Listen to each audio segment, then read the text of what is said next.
training, money in the morning, just text the word morning to the number 87948. Text morning to 87948.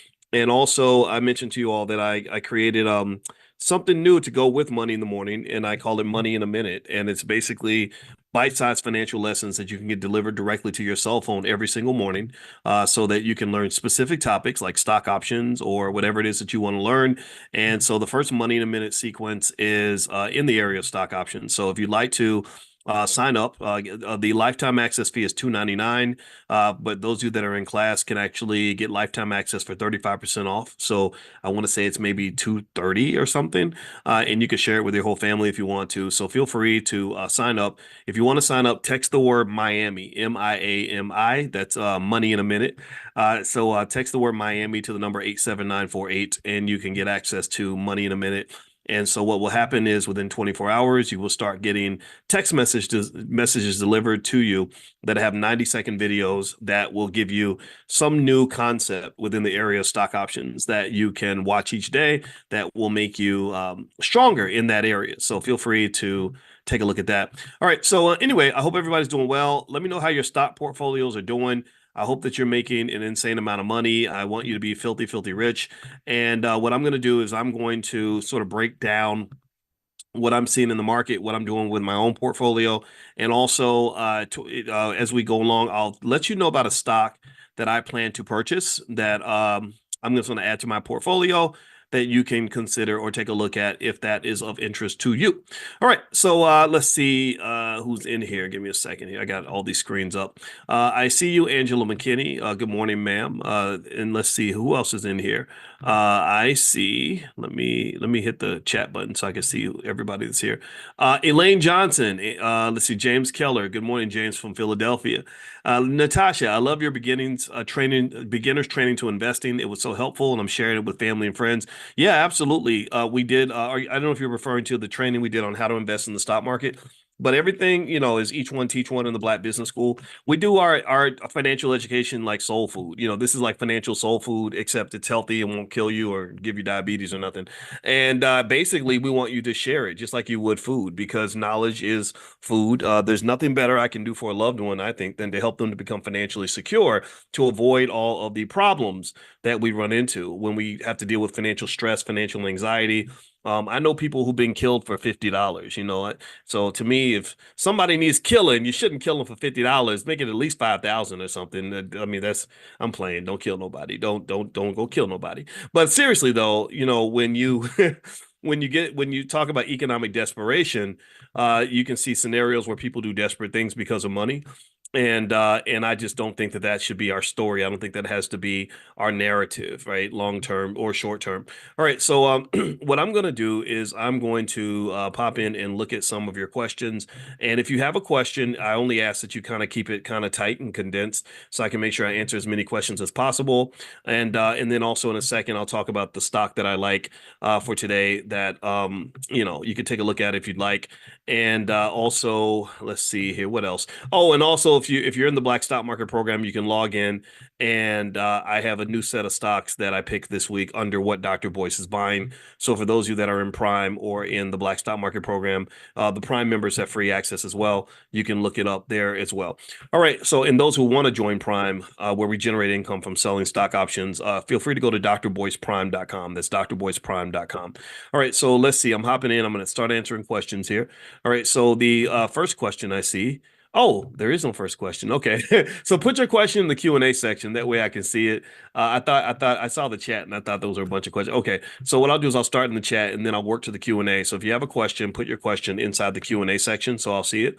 Natasha White says the May and June training for introduction to the stock market. Oh yeah. That was something we did, and it seemed to go really well. You guys really liked it. I always like to make sure that I'm giving you what you need, and I'm glad you guys enjoyed it a lot. And also we had our stock options summit in California, and I think at some point we'll just do a stock options summit online. So the stock options summit, we call that the SOS.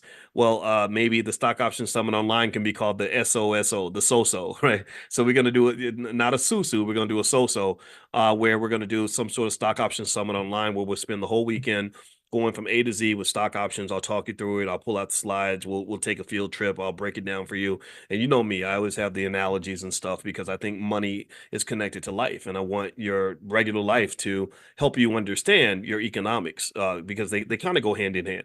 I'm not teaching you anything new. I'm only igniting the things that you've always known your whole entire life. All right, so let's see here. Okay, so the first question is, King May, Chipotle is down. What do you think? Chipotle is interesting because I saw where Chipotle was getting beat up online a little bit, with all these, I guess Keith Lee, the food critic, was talking about how little food they give, and apparently this guy's got a lot of weight in the food. It's crazy, and so after that happened, Chipotle ended up kind of getting blasted online pretty bad, where people were making fun of the fact that the food portions were not big enough. But I can tell you, I have made tens of thousands of dollars from Chipotle stock. I invested. I did a stock option strategy with Chipotle, where I don't like to take the risk of buying a lot of stock options. So what I did was I did a what it's called a stock replication strategy. So I did a long term, deep in the money call spread. That's what it's called in stock options on Chipotle, where basically it was set up where I had 2 years for Chipotle stock to recover, and it recovered in about 2 months. It didn't take 2 years, it took 2 months. So basically I just had this position, and it did really well. I did the same thing with Amazon. It worked really well. And Chipotle is just a strong company. And my belief is that when you invest in strong companies that have strong earnings and strong earnings growth, and you hold those companies for 5 years or more, it's very, very hard to lose. It's very, very hard to lose because these companies are going to survive and do well. Chipotle is one of those companies. So I think Chipotle is a solid investment. Although you can't predict things, I don't think this stink that's kind of on them now is going to last. They're just really good at adapting. They have great management. So do I think that it's a good price to buy? The fair price is 40, according to Robinhood, says Natasha. I don't think that's, let me see, what's the price of Chipotle? Um, Chipotle, Chipotle stock is trading at 61. Um, a lot of analysts really like it. I didn't see anything that says the fair price is $40. I don't think it's $40. I think it's higher than that, but I see that here. I see the research report says, now this is just Morningstar. So one thing you got to remember about analyst reports is that analysts in many cases are just wrong. Nobody really, just so in case you want to know, no one really knows the fair price of a stock. Nobody knows. I sat in the lab with the best financial scientists on the planet, with the best equipment, the best mathematical models at the highest levels, and seen people sit around and try to come up with the fair value of a stock. Nobody really knows exactly what the fair value is, and no one knows what the market is going to pick as the fair value of that stock. For example, Donald Trump's company is pretty worthless. That stock is worth about $1, maybe, if you want to be nice. It's trading right now, probably in the 40s or something. Why? Nobody knows exactly. Can you really explain why human beings, do what they do? Humans be human and humans be human in, right? So basically, we just the market just picks the value that it wants. What tends to happen though is that when the economy starts to crash or the market starts to collapse, you see stocks tend to gravitate back to their fair market value and the cream rises to the top. That's when you begin to scrutinize. The market becomes much more financially conscious. It's almost like at a party when everybody's drinking and getting high.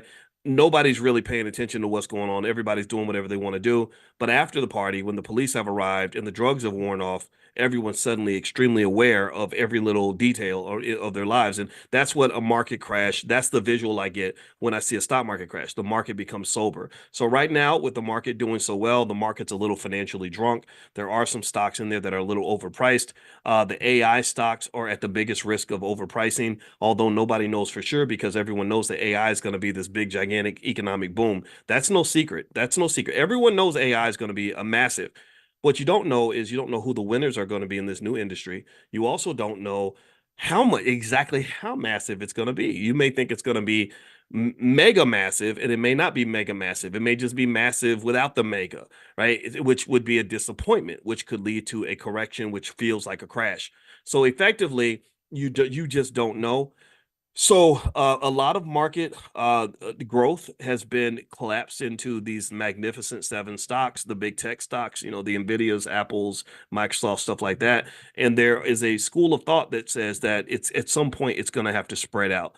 But then again, there's another school of thought that says maybe they really have the juice like that. Maybe their juice is that strong that they're going to just maintain this sort of market power for a long time. I doubt it. So to basically summarize with Chipotle. I'm looking at the report here on it. I'm a big fan of Chipotle. I'm sorry. I think the company has great management. They're run very well. The stock, it looks like it's gone down 5% this week, 1.3% this month. But year to date, it's up 34, 35%. In my view, if I wanted to approach a Chipotle, I would look at it as, okay, I like this company. That means I'm going to go ahead and marry this stock. And marrying the stock might mean I'm going to dollar cost average my way into this stock, which means that I'm going to consistently buy a certain number of shares every month or what every week and just keep doing that for the next 5 or 10 years. That means when the stock goes down, I'm buying a little bit more. When it goes up, I'm getting a little bit less. But either way, I'm in bed with Chipotle financially. That's where I'm going to use as my store of value. And remember, when you buy a stock, there are two things you want that stock to do. One is grow, right? You want your money to grow, but growth is not really the primary goal all the time.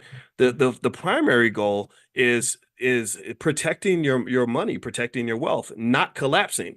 Just like in football, and when I was asking you all, like, what's the most important job of the quarterback? It's not to throw touchdowns. It's not to run the ball. It's not to throw passes or anything. The job of the quarterback, the first and most important job is to protect the ball. If you don't protect the ball, then nothing else matters. So Chipotle isn't just a great company, in my opinion, because of its growth potential. Chipotle is also a great company because I believe that the stock is not going to collapse on you as badly as some other stocks will if the market goes south. If the market goes south, a company like AMC is going to kill you. If the market collapses, a company like DJT, Donald Trump's media company, oh, that's going to make you cry. It's going to break your heart.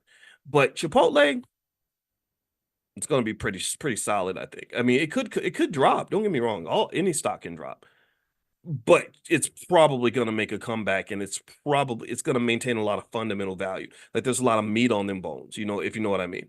All right, so anyway, enough of that. Let's see here. Is Chipotle a good stock to do cover calls on? I don't think it is, Jonathan. I think there are better companies out there for sure. Errol, do you expect a market correction at some point this year? I really thought that there would be, Errol, and I think that there could be because the market's very fragile. But you know what? They did a study where they basically found that whenever the market does this well the first half of the year, it almost always does well the second half of the year. So the odds are saying that the rest of this year is going to be strong too. But that doesn't mean it won't collapse in 2025 or something. But if it does collapse, here's the problem with waiting for the decline before you make a move. When you sit on the sidelines waiting, what happens is that you're missing all of the upward trajectory that occurs while you're waiting, right? So if let's say that I want to buy a stock and the price is $20, and I say, oh, I think it's gonna go down. I'm gonna wait till it gets cheaper. So then it goes to 22. And you're like, oh, I'm going to keep waiting. 24, you keep waiting. 26, you keep waiting. 28, 29, 30, 34, 35, 40, right? It hits 40, and you're like, I'm gonna keep on waiting because I want this stock to go down. And then then it collapses, right? Then you have like the worst day ever, right? Then the stock drops from 40 to 33, right? That's a massive drop. But 33 is still higher than the 20 you could have bought it at 2 years ago. Do you understand what I'm saying? Yeah, you had a little bit of a win if you're not financially conscious. You have a recency effect. You think, oh, well, it went down from 40 to 33, so this stock is cheap now. But what you've forgotten is that stock also went from 20 up to 40, then down to 33. So you missed that whole climb. It's like relationships. You know what people, they have a breakup and they say, I'm never gonna date again. I'm gonna stay in my house and never date a man, date a woman, whatever, for the rest of my life. And then someone comes along and says, well, it's better to have loved and to have lost than it is to have never than to never have loved at all. I said it wrong, but you get the point, right? Well, what does that mean to me? What that means to me is like it's better to have invested in the stock and lost a little money than to have not invested at all or to have waited until the crash. If you wait until the crash, you're sure you're getting the stock cheaper, and you miss the overpricing of it, but you also miss the climb. You missed that whole climb from 20 all the way up to 40. Now maybe the last seven was garbage. The last seven kind of got taken away, but you had the previous 20 points of that stock that you missed out on. People do that in real estate all the time. I never understand that when people say, I'm not going to buy a house now because I'm going to wait for housing prices to go down. I need you to go look at any major area in the United States and look at the real estate market. And I want you to show me one decade where the real estate in that major city was cheaper 10 years later than it was 10 years before. You're not going to be able to find it. Real estate always goes up in price. And this is where, when we do our financial consciousness exercises in the morning, this is the kind of stuff I want you to be able to think about, because money consciousness is a very important part of money acquisition. If you can't acquire something and control something if you're not conscious of how it works. So part of financial consciousness is just knowing that, knowing little things like I remember seeing this news story from 1983 where they had some serious experts that were talking about how overpriced the San Diego housing market was. And they said, according to recent studies, the average home in San Diego costs $88,000. And they're like, oh my God, that's so insane. Who would ever buy a house for $88,000? And that looks ridiculous to us now. It's like a joke now. But some of your parents went and bought that house for 88,000 in 1983, and that house is worth $1 million today, or half a million. So I wouldn't get caught up in trying to time things. If you want to invest in Chipotle, then I would consider investing in Chipotle. This is not investing advice, but if you overthink it, you're gonna mess it up. That's a part of consciousness too, knowing when to kind of tone it down and not talk yourself out of doing what you need to do. All right. Okay. Let's see here. Natasha says also Ian Dunlap from Earn Your Leisure said that the price to get an Nvidia is 107 or 112. Your thoughts? You know what? I never met Ian, but I like him, and I'll tell you that the research says that trying to predict an individual stock price is kind of a fruitless exercise. It's widely done by market analysts all the time, and the reason it's done is because people believe it's possible. It intuitively seems like you should be able to just, someone says, "Oh, the stock price is too high," or "It's going to go down," or "It's going to go up." It's not so easy to do. It's not. In fact, there's a whole theory around this. They won a Nobel Prize on this, called the random walk hypothesis. And the random walk hypothesis basically says that stock prices move in a random walk, like a drunk person. Like a drunk person, his walk is random. You don't know if he's going to go left or right, forward or backward. You can't really predict individual stock prices like that. And also another thing that I can tell you as a person who's just kind of gone through all the math on how a stock price is formulated, nobody really knows what the true value of Nvidia is. That's the enigma of Nvidia. The price right now of Nvidia is 122.09. That price could either be incredibly high or it can be incredibly low. You will not know probably for another 5 or 10 years.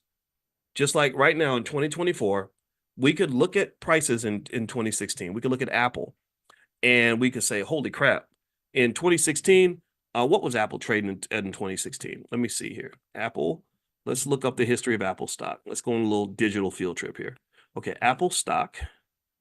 Okay, Apple stock price. Okay, so let's pull this up. The price of Apple right now is $219. Okay, and I've owned a substantial stake in Apple. I think I sold some of my Apple, not because I hate it, but because I wanted to do something else with my money. But anyway, so you look here, and you see that Apple stock is trading for 219. Now, if I look a year to date, it's gone up by 18%. The last year it's gone up 14%. Last 5 years it's gone up 329%. So the last 5 years, so that means if you bought Apple in 2019, you could have got it for $50. And now it's trading for $219. That would have been a beautiful investment for you. If you bought Apple in, say, 2016, you could have bought it for $29.41.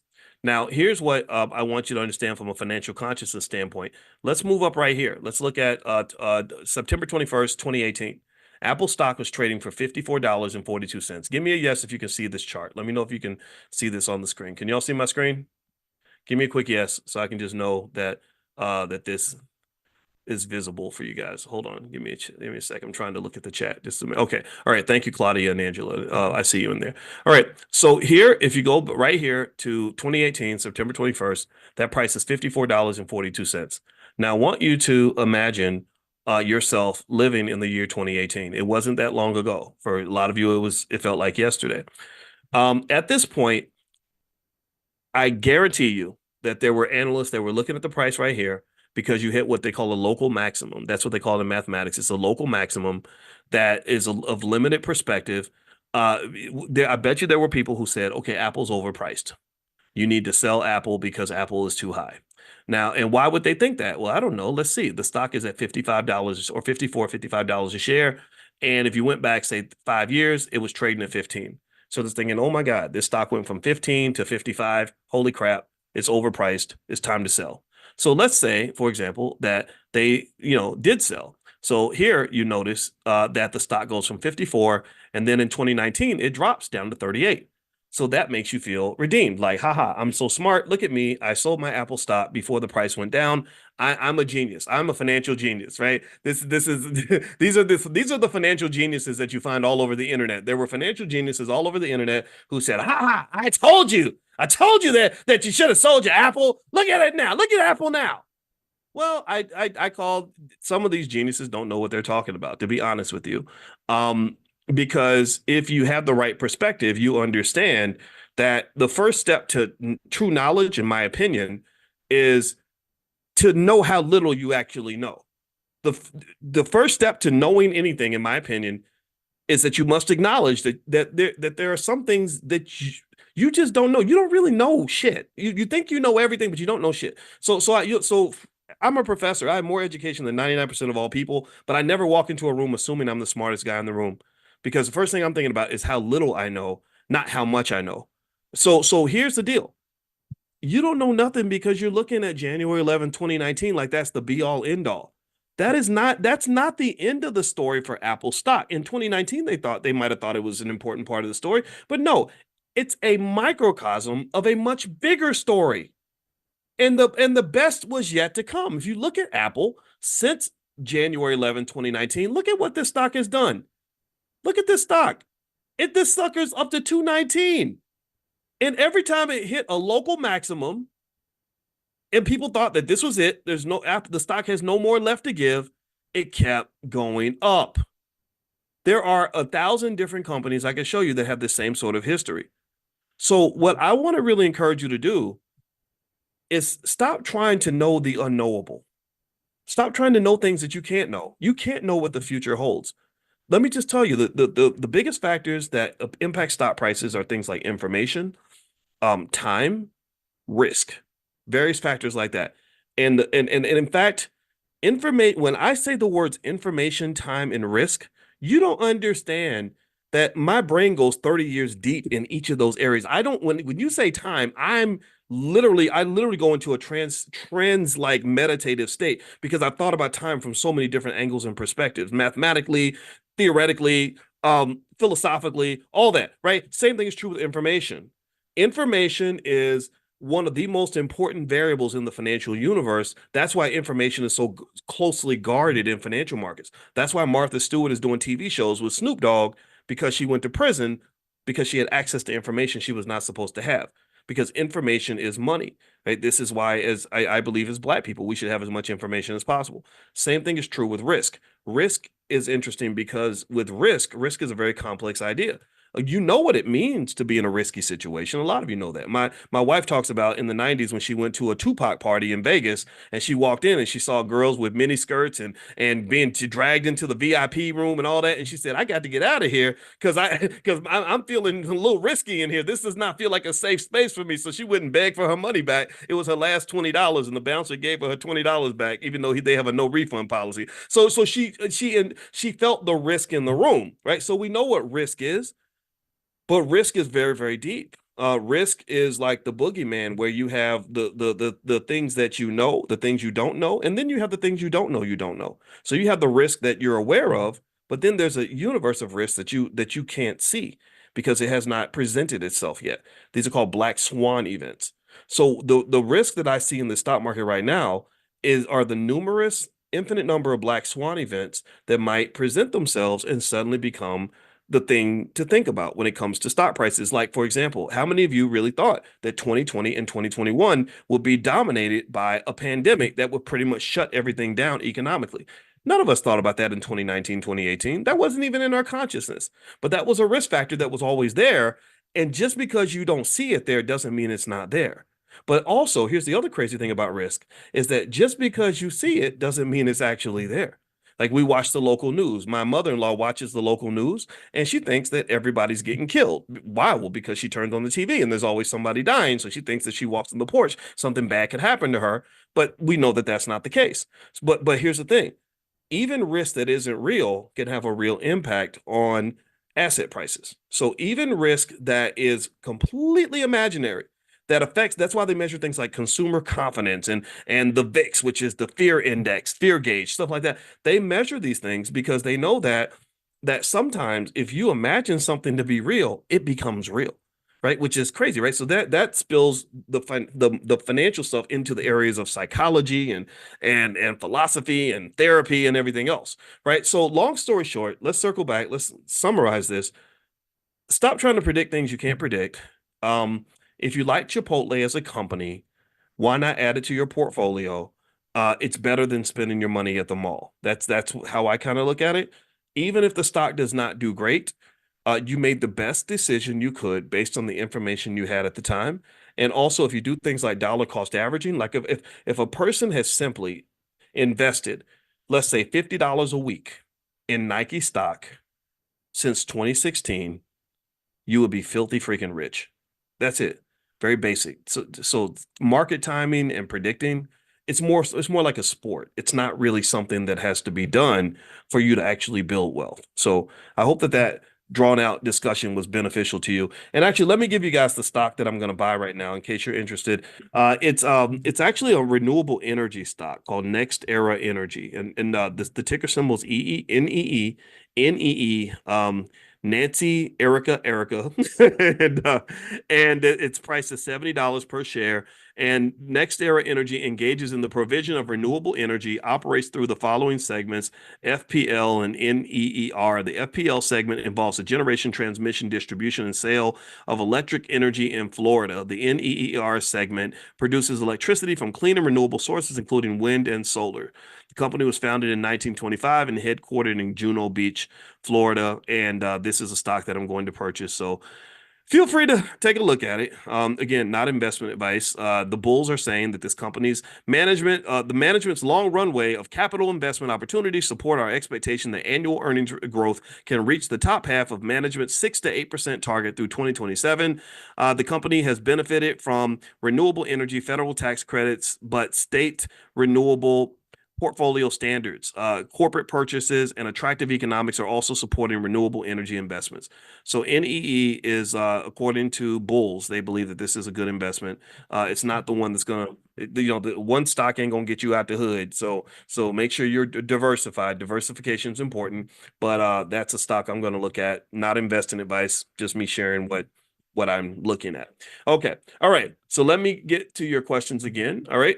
Claudia, Dr. Boyce, I'm in London, UK, signed up for Robinhood and Trading 212, trying to purchase shares in VOO. However, Robinhood does not support, and Trading 212 has S&P 500 ETFs. Is this the same as VOO? Yeah. There we go, Claudia. And shout out to Black London. I every time I think about Black people in London, I smile because y'all gave me so much love when I was there, and I haven't been there since 2017 to do an event. Well, actually, when I was there with my wife, I did do like kind of a pop-up event, and a lot of you came out. I appreciate that very much, and I just love y'all. I love London. I think Black Americans, we can learn a lot from what's happening in Black London because I saw a lot more stable families. I saw a lot of Black professionals that just really are doing amazing things, and I really think that you should be proud of that. So anyway, but yes, if you're investing in an S&P 500 index fund, that's very close to VOO. The $5 a day plan, which is, again, that's free. Blackwealthmasterplan.com is where you can go. Blackwealthmasterplan.com. It's very, very simple. And literally, if a person simply bought SPY or VOO and did that consistently and didn't sell the asset, your family will be rich in less than a generation. And also remember this, that I mentioned to you all, I used to talk about investing for your children, and that message resonated with a lot of you. I probably said it to 50 million people by now or something, but really I realized that the message could be refined in a way that allows us to be a little more selfish.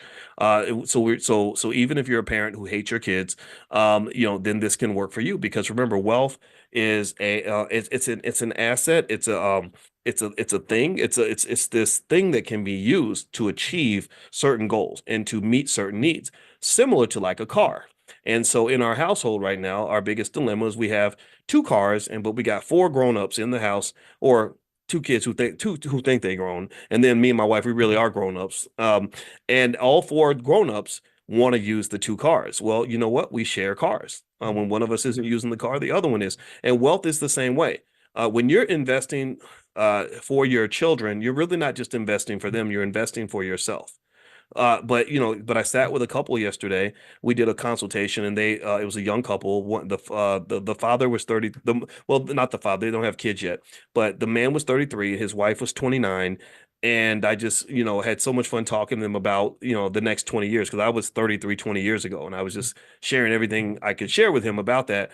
And I said, you're gonna have kids, right? And they said, yeah. I said, okay. So yeah, so when you're investing now, you're investing for your kids, and time is your greatest asset. So the sooner you get started, the sooner you can build that wealth. If you give me enough time, I can make anybody into a millionaire. It's very easy to make anyone into a millionaire if they have time and consistency. Just like it's no different. It literally mathematically is no different from walking from one side of the city to the other. If you have enough time, it doesn't even matter if you're walking really slow. If you give yourself enough time, there is a certain amount of time that if you keep walking and you walk consistently in the right direction, you will have an accumulation where will have covered any distance that you can imagine. So you give me any distance, any rate of progress, and even the slowest walker on the planet, you give me enough time, I can get them to any destination. So think of wealth as a destination. If you think of wealth as, I don't know, I want to have $1 million in the bank. That's your destination. Well, if you give yourself enough time and you're very consistent in the accumulation process, then you will eventually reach that $1 million mark. So don't let anybody make you think that wealth is elusive, or that wealth only comes to the rich or whatever. They got rich because somebody made a plan and somebody executed the plan. Somebody got to the destination. And then once you accumulate that wealth, you're able to give that to the kids after you finish using it. So I told them, I said, look, this is your money. You're making the investments for you, but then your children are a part of you. So whatever benefits you is going to benefit them. On the negative side, whatever harms you is going to harm them. If you're not healed and fixed and you're doing terrible things to yourself, then chances are you're going to be doing terrible things to your children. If you're making bad choices, then those bad choices will curse your children. So make the good choices, and then you can bless the kids, and they can have this wonderful life, and then their kids will have a wonderful life. And that's how wealth kind of gets created. Another reason that people don't build wealth tends to be either they don't believe they can do it, because the propaganda is that it's impossible unless you were born rich. They don't, or maybe that no one ever incorporates or instills either the discipline or the requirement that they build wealth. So, for example, it's very easy to build wealth. It would be really easy for me to build wealth for anybody in here if I was able to force you to do what I told you to do, right? Not that I would want to do that. I don't want to be a dictator, but if I had that power, and to use it in a good way, I would force you. I would say, no, we're going to take 10% of your check, and we're going to put this in the stock or your stock portfolio every week, whether you like it or not. And then you're going to build wealth from that. And that's actually what's already happening to you. You already have bills you're forced to pay. If you don't pay your cell phone bill, they cut your phone off. You don't pay your car note, they come and take your car. If you don't pay your rent, then you have no place to live. So you already have forced savings in your life. The only difference, unfortunately, is that forced accumulation is going to the benefit of other people. It's not going to your benefit. But because when it comes to your benefit and your wealth, it's like optional. It's like, yeah, save if you want to, do what you want to do. And that's, I think, very harmful, because then what happens is that there's a lot of financial security and financial anxiety and economic stress that emerges, because sometimes it's hard to do stuff if nobody makes us do it. It was really hard for me to lose weight before my wife was really kind of nudging me every day and saying, "Hey, boys, let's get up and go run. Come on, boys, let's go run." Before when I made the decision, I never did it, and that's why I kept getting fat. All right, so let me keep reading here. How can I give my 14-year-old grandson Chipotle stock? Zakia, I would buy it for myself, and then maybe you can tell your son that you're getting it for him, or and then when he gets old enough, let him get an investment account, and maybe you can buy him some shares through the account. I think that's the easiest approach. I mean, you can gift people stock and actually buy the stock certificate. I got to find a website. There used to be a website, I think it was called Gift a Stock or something, but I think it went out of business. But you could actually buy a stock certificate and have that given to somebody in your family. And if you want to do that, and there's nothing wrong with that, it's good maybe for illustrative purposes or to symbolic effect, things like that. But really, if your goal is just to make sure he has the benefit of owning the stock, I would just buy it for yourself and then just let him know I'm putting something aside that's going to be for you. But I would not I don't believe in giving kids a whole bunch of money. I think we've talked about that. I think the kids, unfortunately, they don't have the economic consciousness or the maturity nor the appreciation for how hard you had to work for that money. And if you ever want your money to disappear, just give it all to a kid. Um, do you have other energy ETFs like URA? Yes, I do, not Natika. I have URA, uranium. It's a uranium stock. Uranium is supposed to be in short supply. Most estimates, most experts predict that uranium is going to be a high demand asset in the near future. Sherelle, what do you think about the latest news regarding Maxion Technologies? I don't know anything about Maxion. Um, Maxion, Maxeon. I don't know the company. I haven't followed um the news, but let me see. Okay, so Maxion Solar. Oof, Lord Jesus. Ooh, Lord. Oh my goodness. Oh, oh Lord. Oh, oof. Oh, oh. I don't like what I'm seeing with this company. Maybe this could be kind of a long shot bet, like betting on that horse that has 80 to 1 odds or something and it may hit, but there's nothing about this company that tells me this is a healthy company. The stock has dropped in the last 5 years, the stock has dropped 99.44% in the last year. In fact, the last year it's dropped 99%. Whatever that is, and I can see they're losing money hand over fist. So they're probably struggling for cash. I know that they're suffering major net losses.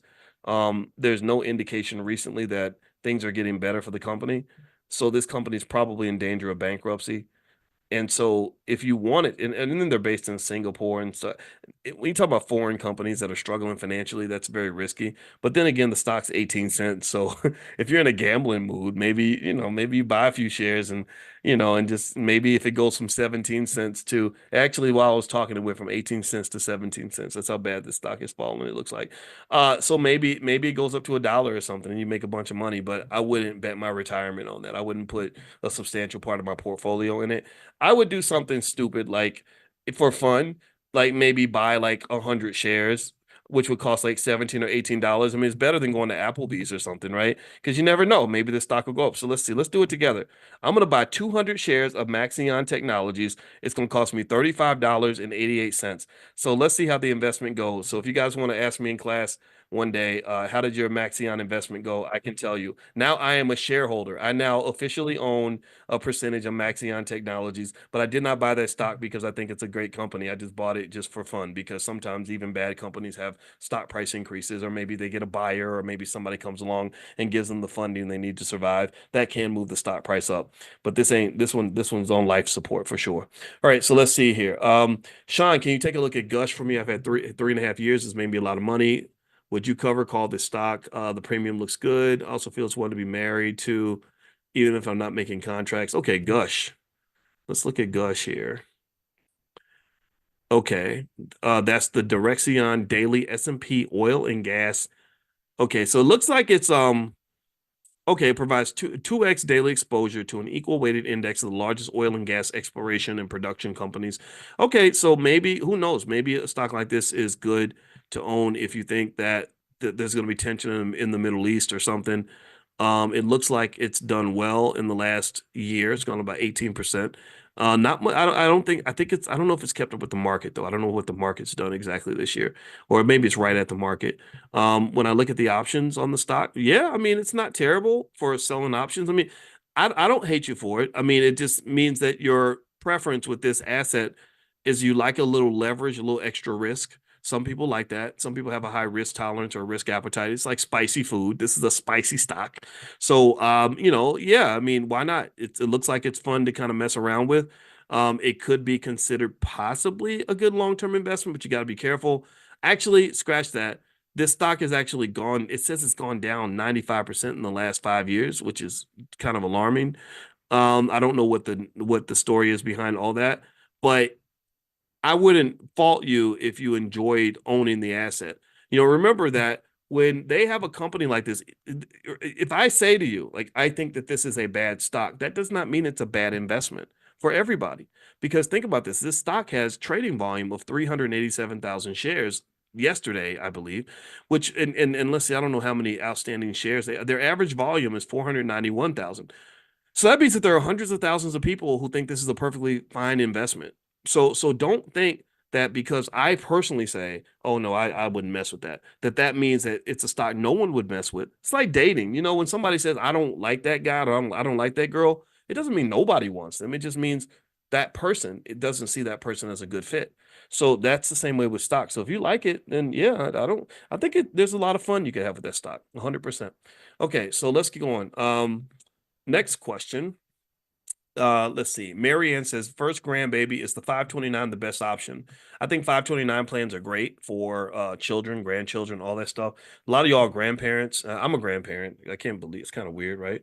But I take pride in it, and it's exciting to know that you have the ability to shape their lives into whatever you want it to be. You've got 50, 60 year head start on them, and their lives are just getting started. You know what's down the pike for them, if nobody prepares for them. And so I think that the ultimate sign of love is to, use some of those assets and start planting those seeds for them. If I have a 3-year-old grandchild, which I actually do, I know that I've got about 22 years or so before he really needs money and he's in a financially conscious situation. In 22 years, I can take a small amount of money and turn it into a very large amount of money. It's very easy to do. In the $5 day plan, I was explaining that if you invested simply $5 a day in the S&P 500 and you give yourself 20 years for the money to grow, that kid's going to have over $100,000. And I can tell you what, $100,000, 20 years, 25 years from now won't be what $100,000 is now, but he'll appreciate that money. That money will still matter for him. And if 100,000 ain't enough, that's fine. Just do $10 a day. Then it goes to 200,000.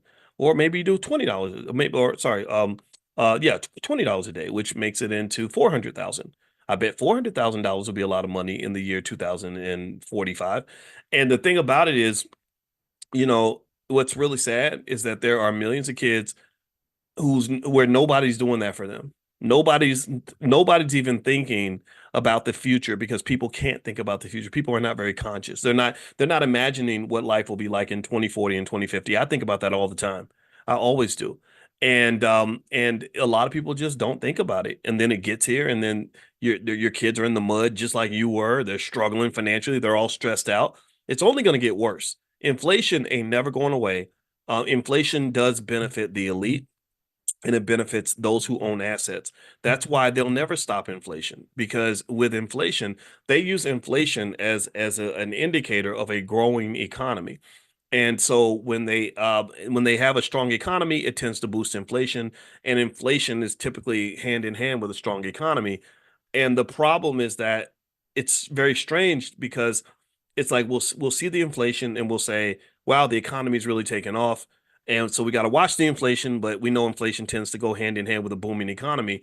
But then workers' wages don't keep up with the rate of inflation. So there's like a little bit of wage suppression that occurs due to the fact that the elites who decide how much inflation we're going to have and all this other stuff, they're also the ones who don't necessarily work very hard to make sure that workers' wages and incomes keeps up with inflation. They don't care.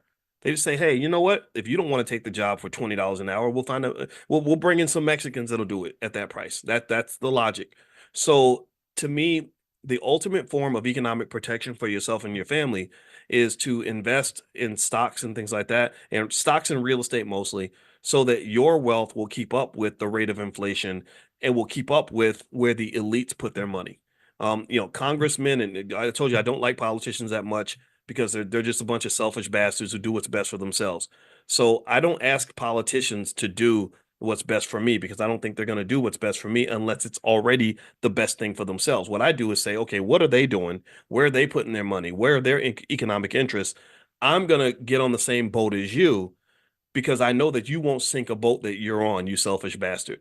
You understand? Like this idea of altruism and people just doing the right thing just because that doesn't typically happen very much in a capitalist society because I told you capitalism is a form of economic pimping. That's what it becomes in its worst form. And I just really think it's important to understand that. So anyway, let me keep going. Barbara is having a dividend stock a better strategy for an individual 65 and older to have passive income. I think the best form of passive income is selling stock options, but dividend stocks do exist. I created a list of dividend stocks that I put together. I'm going to try to see if I can find that list for you, and I'll put it in the chat so everybody can grab it. Or also maybe what I can do is I can text it out. Get on the text list, and you get on the text list for Money in the Morning, and I'll send it out to you guys. The way you get on the text list is text the word morning, MORNING, to 87948. Text morning to the number 87948, and I'll send that list of dividend stocks, and I'll also send you an invitation to join us for Money in the Morning, our financial consciousness training. All right, so let's see. Next question, and I'm gonna try to find that list and just put it in here too before we're done. I just have to go dig through all my stuff. All right, so let's see. Next question is not on my screen. Okay, here we go. What are your thoughts about GOVX? Okay, GOVX, GOVX, GOVX. That's GeoVax Labs. Okay. Okay, the company's had some trouble. This dropped by 93% in the last 5 years. They're losing money hand over fist. This is a company in distress. If you think that the company can survive, then maybe an investment just sort of is sort of a hope that perhaps this company will get out of whatever tough situation it's in. Pharmaceutical companies have all that jump risk I mentioned to you, where the stock can really jump like crazy. We had a stock in class we were talking about, and the week after we talked about it, it went up an insane amount of money, and that was because it was a pharmaceutical company, and that's kind of what they do sometimes. But they can also go down by a lot of money too. So you don't want to ever assume that it's going to be one way or the other. It can be both. As long as you're ready to accept both, then that's okay. But if you get to the point where you think that market prices can only go up, then that's kind of where you're putting yourself at risk. All right, so let's see here. Next question is APLS. What are my thoughts on APLS? Let me look it up. Yeah, I remember us talking about that stock before. Applied Sciences, if I'm not mistaken. Okay. Oh, Apellis Pharmaceuticals. Apellis Pharmaceuticals. Okay. That's let's see here. That's another company that's had some issues. The last year has gone down 60%. Um, the analysts seem to like it. They're losing money, but they're losing less than they were losing before. I don't think it would be a terrible risk or terrible investment to make if you're into pharmaceutical stuff, based on the caveats that I mentioned before. Let me see. I'm trying to find that list of dividend stocks. I can't find it right here, so I gotta go and dig it up because I don't know where I put it. All right, so let's see. Next question is from Natika. Okay, what do you think about Samsung Electronics? I think Samsung is a great company. I like Samsung. I like, I mean, they compete with Apple. They're good at making money. I don't see anything wrong with that organization. I think it's just in terms of solid companies. A lot of times, if you're not sure about, sort of whether an investment's worthwhile, I think just sort of looking to see if that company is just a solid company can go a long way in terms of letting you know what to do over the next 5 or 10 years. Because while it's impossible to tell you what a particular stock is going to do in the next 2 months, 3 months, or whatever, it's not hard to tell you what a particular industry is going to do over the next, say, 10, 15, 20 years. Okay. So It's very easy. Stevie Wonder can see that AI is going to be the next big thing. AI is similar to what the internet was. In the year 2000, if you go back to what people were saying back then, every single person knew that the internet was going to be the absolute economic beast of our economy. What they did not know was which companies were going to dominate, or exactly how much money would be made from the internet. So a better investment in the internet in the year 2000 would not have been to go and invest in the best companies of that industry.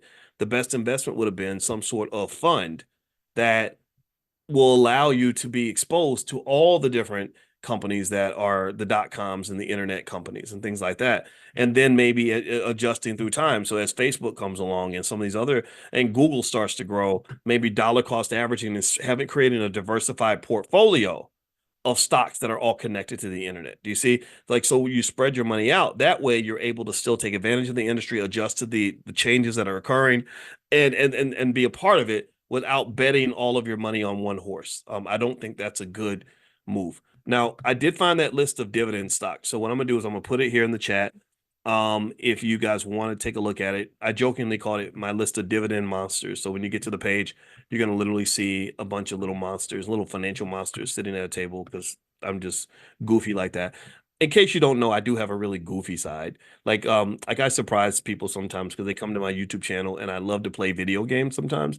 But because I'm old and it takes a long time to learn one game, I just decided to really practice Call of Duty. So I get on there with a few of my friends who are all my age. These are my boys, and we get on online. We play Call of Duty. We talk crap to each other. And if you have questions about stocks and stuff, you can come in and ask me questions. And in between me getting shot in the face on the game, I will answer questions and talk to you. So feel free to take a look at that. Marianne says that the link won't open. Can anybody click on that link and let me know if it opens? Give me a yes if the link works. I just put that link in the chat, and I can also text it out a little bit later if you have trouble getting to here.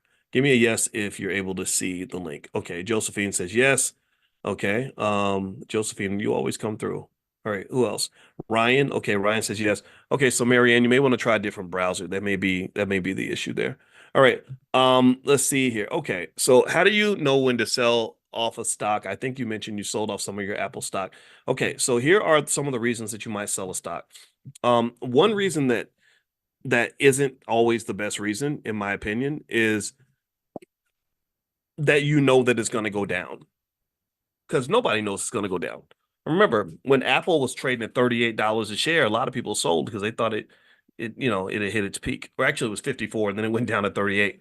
So then all those people who sold at 54 were like, "Yeah, I'm glad I sold. I made the right decision. I'm so smart." Right? No, you're not. You just think you're smart. You were smart in 2019, but you look real stupid in 2024. You're feeling stupid in 2024 because the people in 2024 are looking back at you with the benefit of time and saying, "Why would you sell Apple stock at $54 a share? Apple's now trading at 2019." So nobody can predict. I'm just telling you. I've seen all the thousands of research papers and all that. It's not. It's just not. It doesn't work. Here are the reasons why, according to financial theory, that people might sell a stock. Number one, for what they call liquidity reasons. You just need the cash. You got something, you got to pay a bill. You have to make a margin call. You have to pay taxes or something. That's when you might sell. Another reason is because you see another investment that you'd like to make. You just, for whatever reason, believe that moving your money into this other space is going to give you a better ROI. They call that the efficient use of capital. Capital, one rule of finance is that capital must be put to its best available use. It must be efficiently used. So that's another reason. You just say, hey, you know what? I have this money in Apple stock. I want to sell my Apple stock because I want to start a business with my wife, and I believe that this business is going to make me more money than my Apple stock. A third reason that you might sell stock is because you want to diversify. You just don't want all your eggs in one basket. A lot of times when you hear about athletes or people entertainers going broke, it's because they put all their money in one investment. And they made the horrible mistake of believing that because that investment did so well in the past, it's going to keep on going up. And anybody who believes that kind of thing, I just tell them, go read the story about all the hundreds of thousands of people who lost their whole retirement because they put all their money in Enron stock. When you look at the history of Enron stock price, I'm gonna see if I can find it because I think it's a great illustration in terms of not falling for that trap when it comes to the stock market. Um, Let me see if I can find a graph that shows me Enron stock price. Okay, is there anything out here? Let's see here. Come on, show me, give me something. All right. So anyway, so with Enron stock price, it was it was one of those things where this company seemed like they couldn't lose. Like they just really came off like this company that was destined to win. And I'm looking at the chart. The chart I have in front of me is not good enough that I'm going to put up here. I really want to see the bigger picture because I want you to really kind of understand why people thought that Enron stock was going to be, this amazing investment for the rest of their lives. So basically, people had their money in Enron stock and they would sort of just keep reinvesting all the dividends and they would put any extra money they had into the stock. And if you ask them, like, well, why do you keep doing that? They would say, well, because it's a good stock. This company's made me so much money. I'm going to keep investing in the company that's made me money. And what they did not know, they hadn't read the thousands of research papers that say that past performance is not an indicator of future performance. In fact, if you listen to most investment advisor commercials, they will tell you that at the end of the commercial. If you listen to, when they're talking real fast, terms and conditions apply, and past performance is not an indicator of future performance. Blah blah blah. Blah. Stock market investing involves risk. Blah blah. Blah. Right? They do all that because they're legally required to do this. And one of the things they're legally required to let you know is that past performance does not indicate future performance. Why? Well, because everybody thinks that it does. So sometimes you sell because you just want to spread your money out. You had a good run. You bought Nvidia when it was cheap. Congratulations. But that is not a reason to double down and triple down because you're feeling this what they call the momentum effect. It does exist sometimes. I'm not saying it can't happen. I'm just saying that it's not as real as you think. And for as many people that there are who will brag, and get on Twitter and say, "I look at how much money I made," there are just as many people who got economically devastated and they're not telling anybody. You don't announce to the world when you got fried financially because you made a bad move. So diversification reasons might be what every mutual fund manager does is when they have a stock that takes off and just goes to the moon, they immediately start going into protective mode. They immediately start thinking, how do I make sure that this run does not beat me up? So I'm going to take some chips off the table. I'm going to sell some shares so that this stock does not become more than, say, 5 or 6% of my total portfolio. They have rules where they have to keep less than 5% of their assets in any one investment. They can't put all their eggs in one basket. Okay. And then also just spreading out across asset classes is important. So one example was in 2021 when the market was doing really well and I was making all this money and it was great. I immediately got worried and I said, okay, let me take some money out. I took a big chunk of my portfolio out and I went and bought a house. And that's the house in Atlanta I've told you guys about. And I did that because I know real estate is a sturdier, or it's a not sturdier, but it's a solid investment because real estate is very real. It's tangible. It tends to maintain its value a little bit better. And also, I didn't know what was going to happen with the stock market, and it just turned out that the market pretty much did. It collapsed the next year. 2022, it wasn't a good year, and I was glad I made that move. But did I know exactly what was going to happen? Not really. But it's like sort of when you had a good run you immediately want to think like a quarterback. Okay, I broke away. You ever see a football game where the guy breaks away and he starts running down the field but he's holding the ball out, and so the defensive back chases him down and knocks the ball. And first thing they do when they tackle you in football is they do this. They practice like swipe, knocking the ball out of your hand, and that's because you had a good run, but you didn't think about protecting the ball. So when you start winning when it comes to investing, you have to make sure you protect the ball. And so, for example, I did the stormproof investing training to show you 7 different ways to protect your portfolio. Anybody who wants to take a look at that, feel free to go to stormproofinvesting.com. That's stormproofinvesting.com if you'd like to take a look at that. And it's yours for life. All right, so let's see. Hillcrest Energy. What do I think about Hillcrest Energy? I think energy generally, I think I'm a believer in energy because all the indicators tell me that energy is going to become more scarce. There's going to be more competition for energy acquisition. And now Hillcrest, I don't know much about Hillcrest as a company in particular, but I can tell you what I think. HLRFT. You know what? I don't think Hillcrest is on, it's not on Robinhood, and that's the only app I have open. So yeah, so if you log in at the blackstockmarketprogram.com and you want to leave that question for me, I can go look it up on my E-Trade account. but it's not on Robinhood. So it sounds like it's a stock that's not widely traded. I don't know if it's over the counter or pink sheet or something, but that to me is an indicator that maybe that's not a great place to put money. I believe that most of your money, stock market investing wise, in my opinion, not investing advice, but in my opinion, is that NASDAQ and NYSE are good places to be, and also S&P 500 stocks tend to be the best long term. Okay, a couple more questions I'm going to bounce out. Michael Ruff, good afternoon, Doc. How do you feel about Delta Airlines stock? You know what? From what I saw, Delta, I remember seeing some reports about Delta and the airline industry. Airlines are just such a weird industry, but Delta seemed to stand out in terms of being better than the other airlines for a lot of reasons. Yeah, I think it was Delta. I believe it was Delta that was actually able to kind of make a profit and everybody else is kind of getting their butt kicked. I like Delta as a long-term investment. And I think right now it's cheap. It's gone down by about 9% this month. So yeah, I think it's a solid business from what I've read. I know that they have a lot of analysts that are very favorable on Delta. So I'm a big fan of Delta. Do you still hold SVV? SVV. Gosh, I don't remember what it is. Oh, Savers Value Village. I think I bought it because I like the options market but no, it wasn't the options. And no, I do own it. I think I own it. I think it's in my E-Trade account. I just don't remember all the stocks that I buy because I buy a bunch every week. So, but I do believe I mentioned that one and I was buying it as I was talking about it. And it looks like it's doing well. I'm looking at it now. I know it went up today. Let me see how. Oh, 8% this week. Okay. Oh, down 12%. Oh, down. Ooh. Okay, so this one hasn't done so well this year. Okay, let me take that back. Yeah. So if I own it, a lot of times I'll buy stuff and just sit it in there and let it sit for a while. So, and remember, even when a stock doesn't do what you want it to do, remember that's better than wasting the money. At least it's storing some of your value. So even if a stock doesn't go up the way you hope it will, by investing, you at least give yourself a chance to have your money grow. If you spend your money, it doesn't grow. Dead money doesn't grow into anything. All right. So last couple questions. Okay, you're asking. Michael's asking about Neo.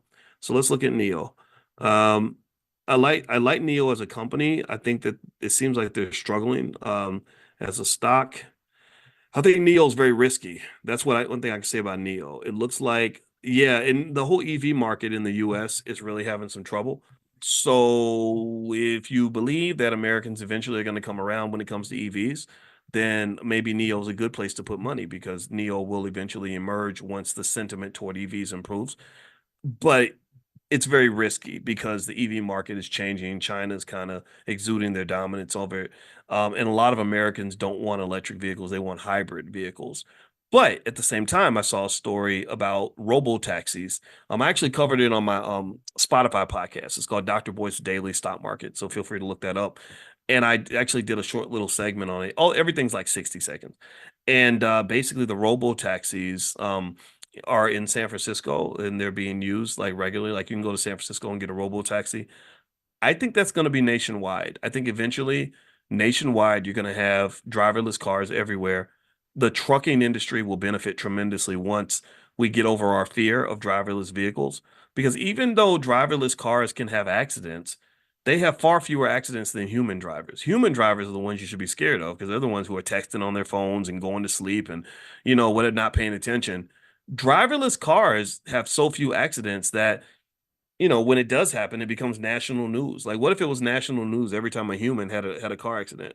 You wouldn't have enough hours in the day to cover all the stories. So, I think that that's the wave of the future. So if you feel that way, then I think companies like Neo could be beneficial. Maybe some sort of portfolio though with a lot of companies in that industry might be good. So, for example, on Stash, they have different areas where you can form portfolios by just buying like a few shares of some asset that they kind of pull together for you. And I think investing in the industry might be better than investing in just individual stocks. But yeah, I think EVs are going to come back. Also, just AI and all that stuff. I mean, it's all connected, right? EVs and AI. Um, you're not going. You can't put that back in the Pandora's box. It's only a matter of time. Amazon has bought what 750,000 robots, and they've replaced 100,000 jobs already. And that's going to become 200,000, 300, 400, 500,000. They're not stopping. Jeff Bezos is a technologist. Elon Musk is a technologist. Mark Zuckerberg is a technologist.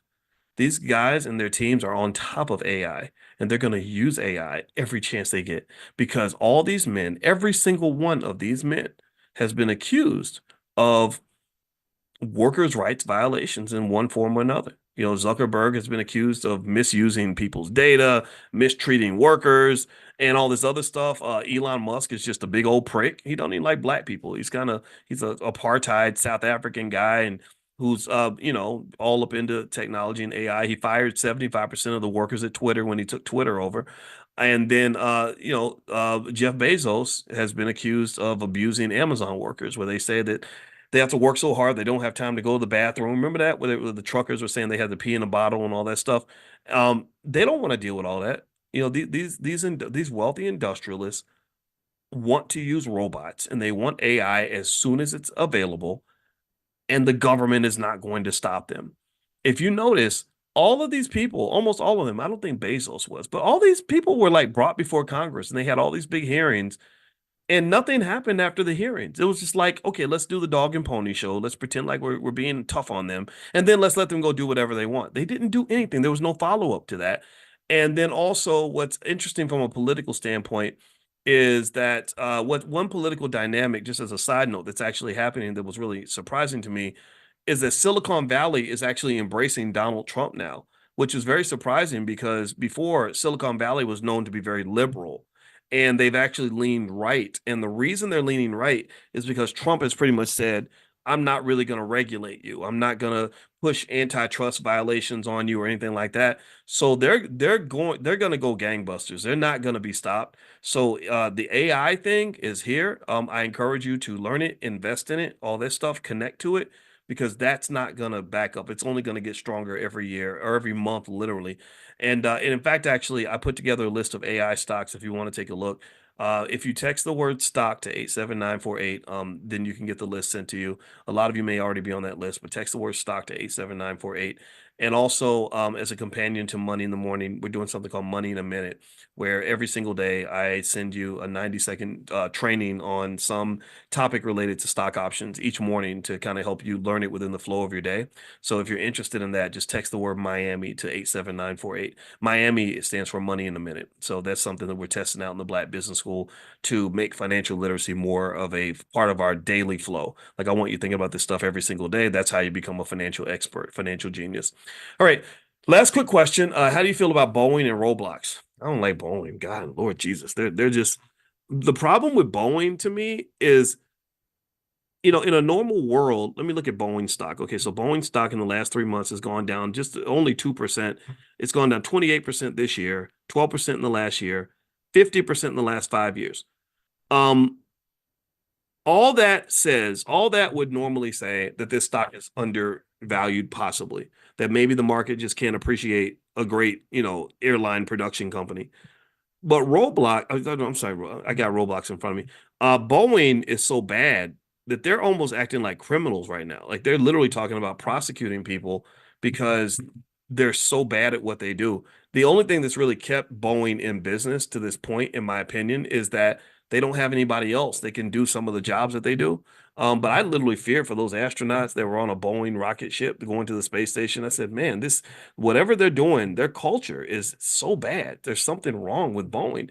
And so, long story short, I wouldn't touch that company just because what I'm afraid of is not what they've done and what I've seen. What I'm afraid of is all the stuff I haven't seen. Like I'm really sitting here thinking I think it's like seeing a roach in your kitchen.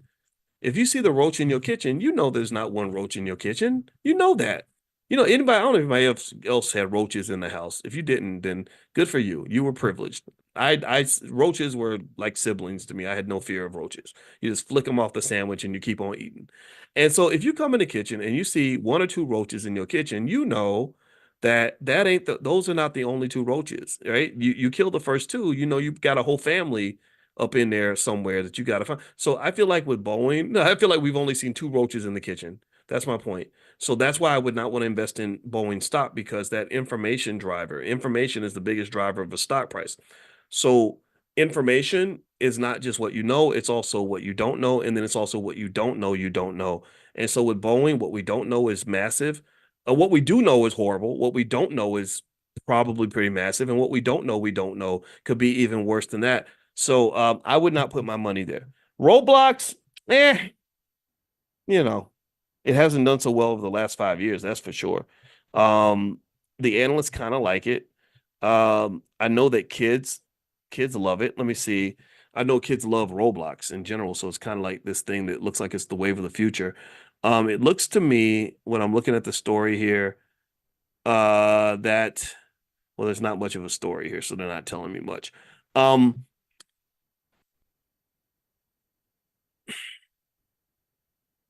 I don't have much of an opinion on Roblox. I wouldn't buy it myself, but I don't see it as something that if there are many places you could put your money, I will say this: there are better places to put it than Roblox. How about that?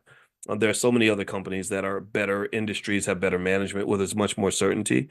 But if you have a special interest in this particular industry or you have an affinity for this stock, then there's nothing wrong with owning it. I think it's really okay to just look at a company and say, I want to be in that business and just aligning with that business. It's like if you want to be a hairstylist, sure, maybe you might know that maybe the hair salons are going out of style or something like that, but you just like it. You like the industry. You want to be in it.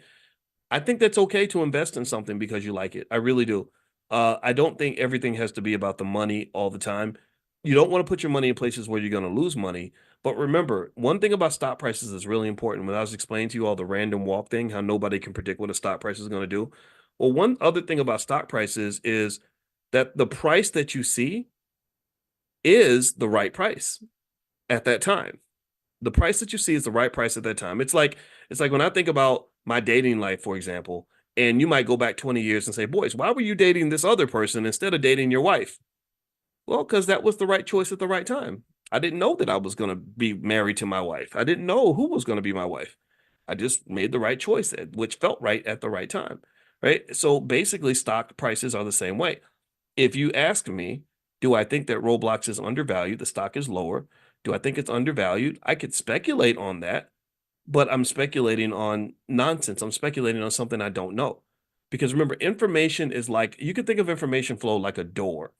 There's like a magic door where the information comes out, and when the information arrives, all the analysts put that information into the model and they say, oh, no, this is the new stock price based on this information. But most information about that company is behind the door of time. You don't know what black swan events are going to happen with Roblox in the next few years. You can make predictions, but all the predictions are part of the information that you have access to. Do you understand? The stock price that you see, this is I hope I don't get too deep with you guys on this, but the stock price that you see is really just this mathematical culmination of all available information out there about the stock, not just information about what has happened, but all information about what is expected to happen. They sat in the earnings call. They listened to the CEO. They listened to the projections. They made the speculations based on what the industry is going to do, what little kids are going to want 20 years from now, all these other things, right? They've looked at all these things, and based on all that available information, they come up with this stock price. They call that price discovery. But again, there are some things. There's some my one of my wife's favorite singers, and she's coming to Chicago, and I want to see anybody know Olita Adams. Olita's the best singer ever. I don't know why she's not famous. Everybody at the BET Awards was twerking. They should have had Alita up there. Alita would be better for the black community. And she has this song where she says, "Everything must change," right? And she says, the young become the old, mysteries do unfold. That's the way of time. I can't sing, but Olita can sing it better. But it's a great song. I used to listen to the song over and over again. The most beautiful song I've ever heard. Well, the thing about that is that's how stock prices kind of operate. That mysteries unfold because that's the way of time, right? As time goes by, more mysteries will unfold about what the true price will be, but you will only know the true price after all the events have happened. But based on where we are right now, if you look at the price of Roblox, the price that is there in the market is the best price estimate available based on all information that has been revealed. And as new information gets revealed, you see the price adjust. Like the price of Roblox probably changes every single day. That's because new information is being impounded every day. So when you ask me, do I think the price is going to go up? Do I think it's a good investment? I don't know. All I can say is that based on all available information, the price that you see is the right price. If I tell you what I think, that is merely an opinion of my assessment of where I think things are going to go from here. That's me saying, this is what I think will probably be behind the door, but nobody will really know until somebody actually knows. So that's I know that I don't want to be too philosophical on it, but that's kind of something I want you to understand because I can tell you 99% of the people I see talk about it online, they just get it wrong. But I understand why, because I studied this stuff 30 years. So it's a different kind of perception of how things work. But I want you to just understand that really when it comes to moving forward with your investing, the biggest mistake you can make when it comes to investing in the stock market is when you don't invest at all. If you allow what you don't know and the fear of the unknown to stop you from taking action, then you are making the mistake that has been proven over time to be the wrong decision. So I would say whatever you do, just do something. Wherever you invest, invest in something. Follow the basic rules. Diversify. Start with the S&P 500 companies, the VOOs and the SPYs if you want to be safe, and just be consistent with it. And I guarantee you'll be doing far better financially over time than 99% of your relatives who are too scared to make a move. So just don't be scared. Make a move. Invest. Plant your seeds. Something is going to grow. I can't tell you what it's going to be, but something will grow. One thing I can tell you is that if you don't plant anything, nothing will grow. Do you get what I'm saying? Let me know if you get what I'm saying. Okay. All right. So we're done for today. Thank you guys for hanging out with me. This is fun. We do the portfolio power play every Tuesday. And also, if you want to sign up for Money in a Minute, that's the first Money in a Minute sequence we put together with stock options. So feel free to text the word Miami. That stands for Money in a Minute. Text Miami to 87948. You can text Miami to 87948. The new podcast I mentioned on Spotify is Dr. Boyce Daily Stock Market. And also, last but not least, I want to make sure I mention to you guys, don't forget the All Black National Convention is happening October 25th through the 27th in Chicago, which is actually Lombard, Illinois, right outside Chicago. It's a really nice West End, and it's a very nice area. There's a movie theater across the street. There is a Target in the parking lot, actually, and it's just a really super cool, super nice neighborhood, and it's not far from the O'Hare Airport and the West End. We got the rooms down to $131, so the rooms are running out, so you may want to go ahead and book a room under our room rate, and it's going to be amazing. It's the largest gathering on the planet of intelligent Black people who want to specifically solve problems for the Black community in a way that breeds healthy love, healthy relationships, and healthy finances across the board for us and our children. That's what we want. That's the vision. It's very, very simple. So if that's who you are, if that's what you believe, then I encourage you to come to the convention because the convention is just the place to be. And I'm really proud of the convention also because we've had some people that have been there that are really doing some amazing things. D1 is transforming all of hip hop. He's been doing a great job. He's been at the convention 4 or 5 times as a performer. Killer Mike just won 2 or 3 Grammys or something, or 3 Grammys at the Grammy Awards. And he was on the BET Awards last night. I don't like the BET Awards, but I like Killer Mike. Who else? Infinity Song, who actually was at the BET Awards last night. They performed 2 or 3 times, and so it's kind of become this awesome launching pad of really successful people. And also, in addition, but it's not just the performers we have during the ball, the B1 ball, where we all get dressed up and fancy. We also have tons of learning and connecting. So it's not just a big party at all, but it feels good. It feels more like a family reunion. So we do have fun at the ball, but there's also a ton of experts in every area from crypto to real estate, to therapy to science, to attorneys, just whatever, right? So if that's who you are, then join us at the convention. I know you're going to love it. So anyway, if you want to learn more about the convention, you can go to allblacknationalconvention.com. That's allblacknationalconvention.com. So have a good night, everybody. Good day. And I hope you guys have a great day. I'm going to go hang out with my wife and eat some lunch. Wednesday. This is where we do the free Powernomics training every Wednesday night in the Black Business School. And the reason that Powernomics training is so important is because we know that money is power, and we know that we want to go get some. We want to have power so that others do not use their power over us. And also, for the last several years, we've been reading through every single one of Dr. Claude Anderson's books. because he's the GOAT in terms of individuals that have made tremendous contributions to our society and helped us to just learn the things we need to learn and be who we need to be. And so tonight we're going to do a couple of things. We're going to read in one of his books. His book is called The Black History Reader, and I'll let you guys know what page we're on in 1 second.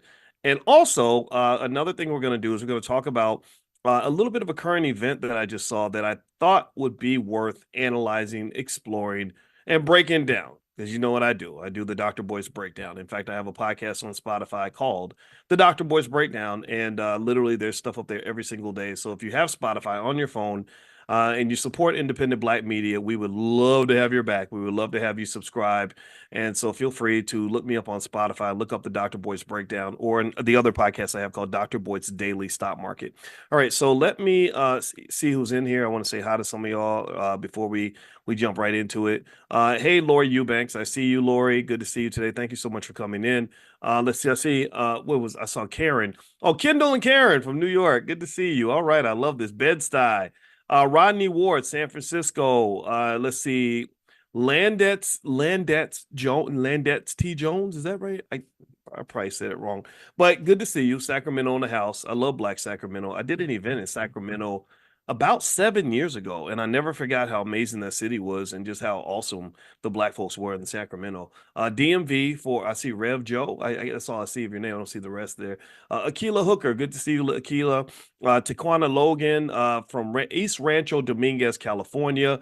Did I see East Atlanta for Kwame? Okay, good to see everybody in here. And I saw Black London in the house. Good to see everybody. Okay, so yeah, so here is the first thing that I wanted to kind of discuss and sort of address. Did anybody else hear about this? Did anybody else hear that that BET is on the chopping block in terms of being sold by their parent massa, Paramount? Because BET is not a Black owned company. We know this, right? BET it's not Black entertainment television. It's white entertainment television in blackface. That's what that is.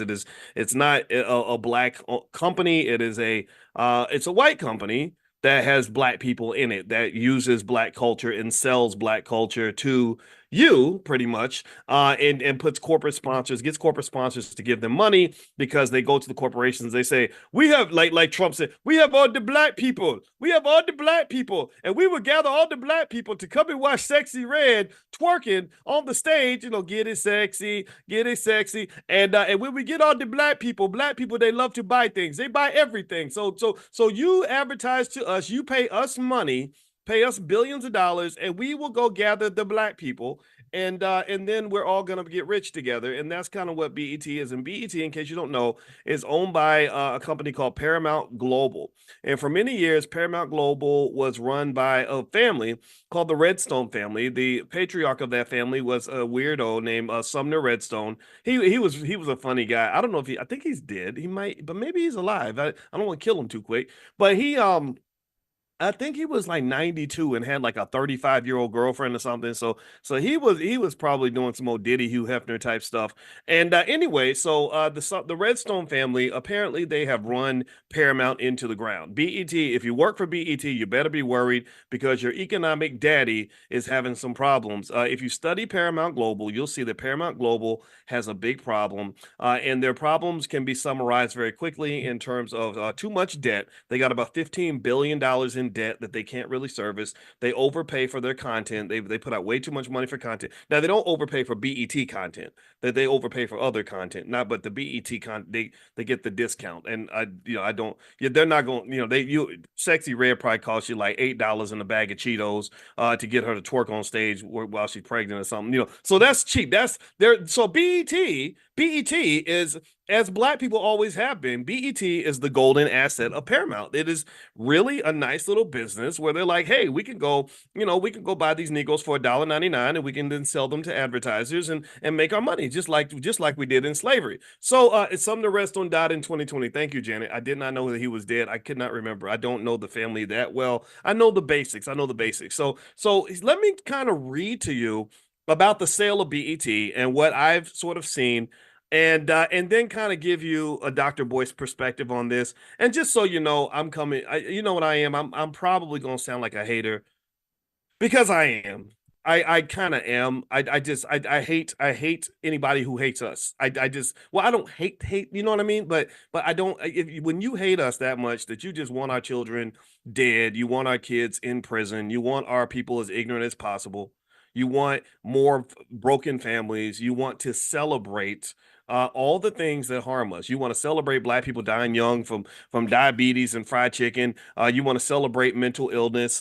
You want to celebrate busted, broken relationships. You want to celebrate economic despair. You want to celebrate poverty. You want to celebrate the lack of education. That's gonna make me a hater. I'm gonna sound like a hater, so I have to be honest with you. I'm really not particularly interested in having a lot of patience with anybody who's probably doing more damage to the black community than the KKK ever could. There is no Klansman.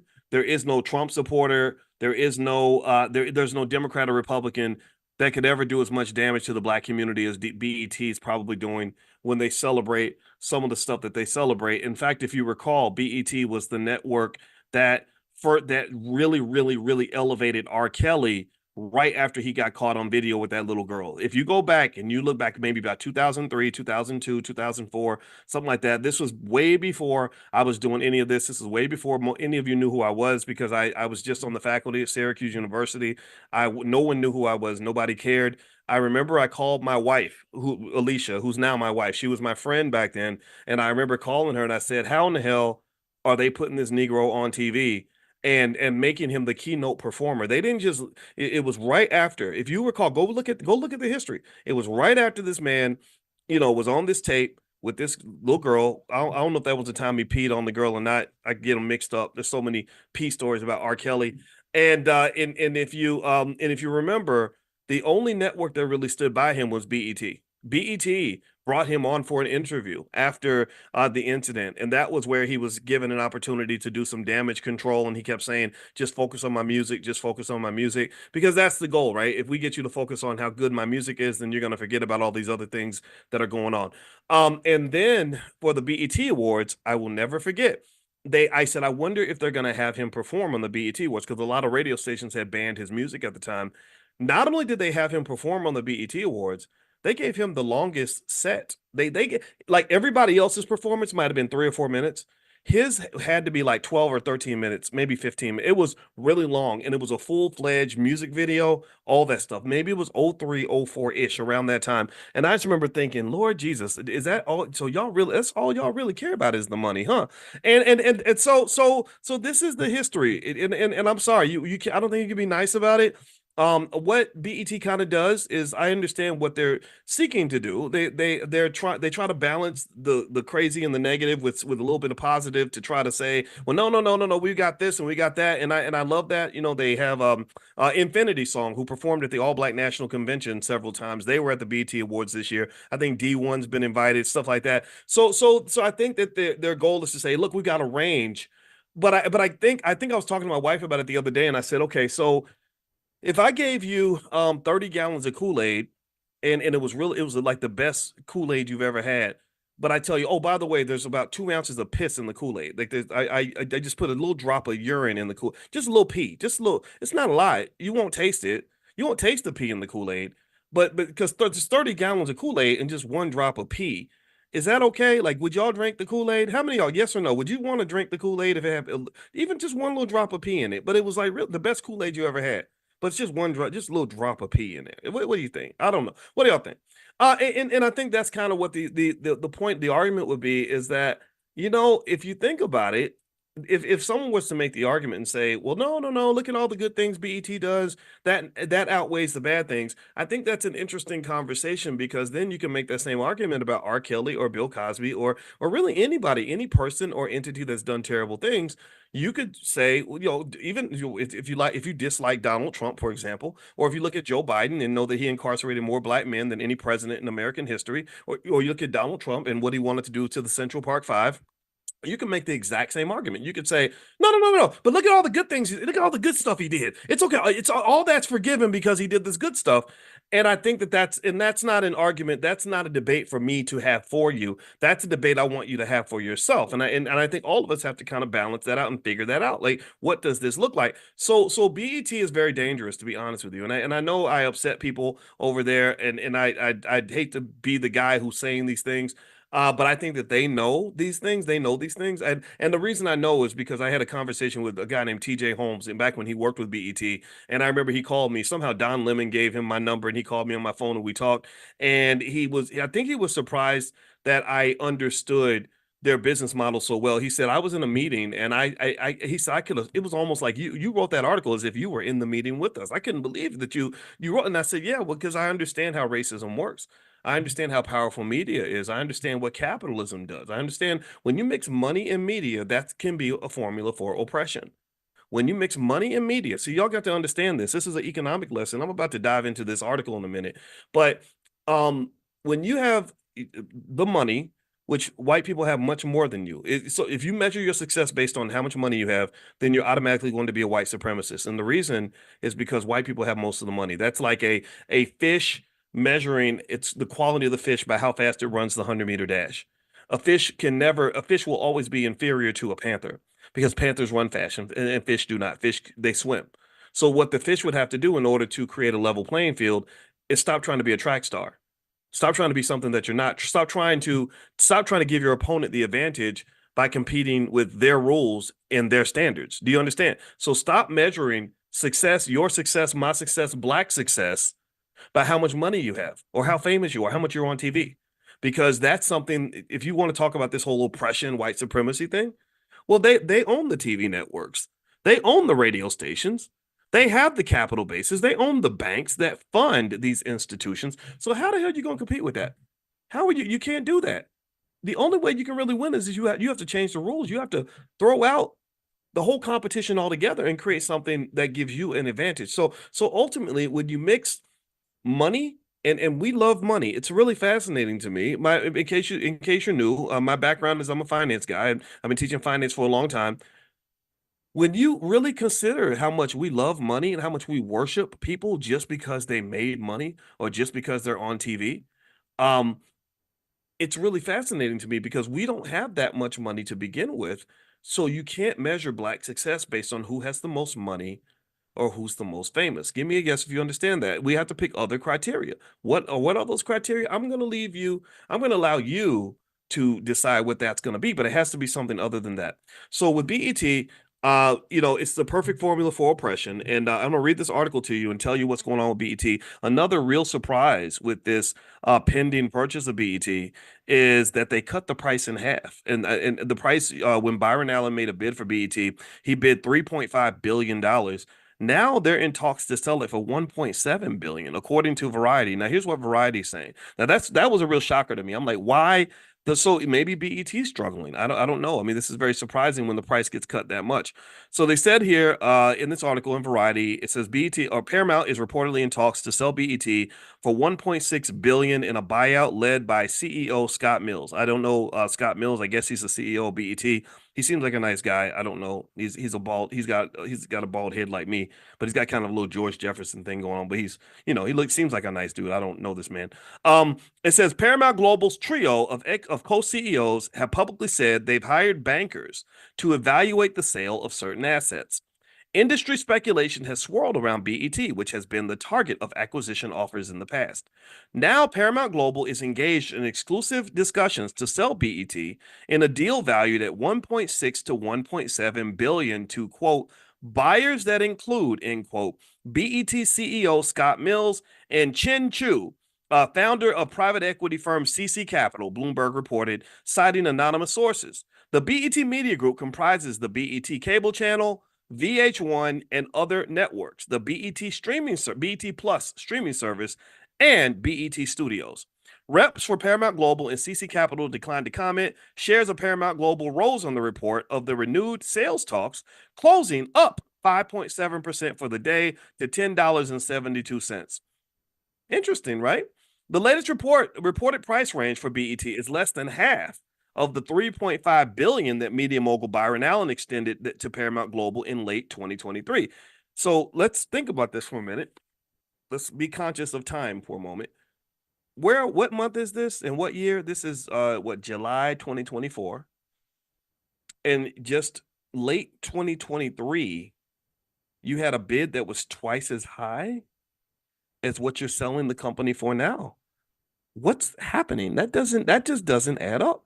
It seems to me that Byron Allen was offering you 3.5 billion 7 or 8 months ago. You would have taken the bid. Now, the only possibility I'm thinking about is perhaps they didn't believe that it was credible. Remember, anybody can bid anything for anything. Anybody can pop up and say, "Oh, I'll give you $10 billion for your house or something," but they have to be able to raise the money. And so I think that with Byron, I think the question might have been, can he really go get the money? Or is he just making big bids, hoping he can go raise the money? Is he just doing it for attention? Nobody knows.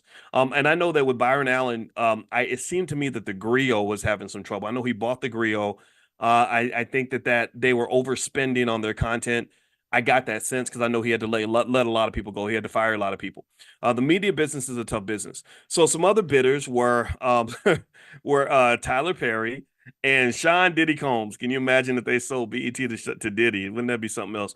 In August 2023, Paramount called off the bidding process for BET because, quote, a sale wouldn't result in any meaningful deleveraging of its balance sheet. I'm confused. It's just 8 months later. So now it wouldn't. So 3.5 billion wouldn't result in you paying off enough debt, but 1.7 billion will. So I think that what's happened is that Paramount's in even deeper, much deeper trouble than it was at the end of 2023. But I can tell you, as a person who's been following Paramount stock for a long time, that company's been in trouble for a while. So I'm very surprised that they're even talking about this. Let's see here. The three executives running Paramount Global have outlined a three-pronged strategy of job cuts, asset sales, and streaming partnerships to right the ship.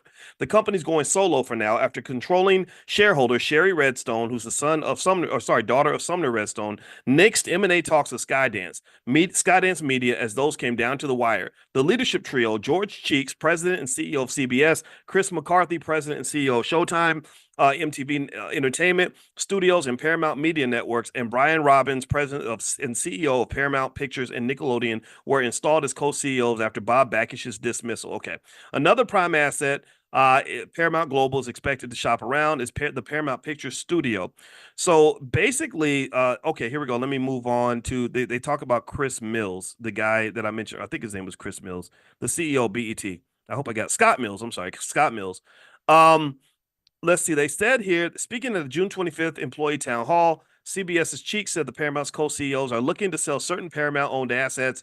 In fact, we've already hired bankers to assist us in this process, blah, blah, blah. Scott Mills has led BET since January 2018, adding CEO to his title in 2021. He first joined BET in 1997 as a senior VP of business development and rose through the ranks over the years to various senior roles. As COO of BET, he led the launch of his Centric channel, and as president of digital media, launched BET Mobile and BET's digital video distribution operations. Okay. So there's more. You can go look up more if you want to.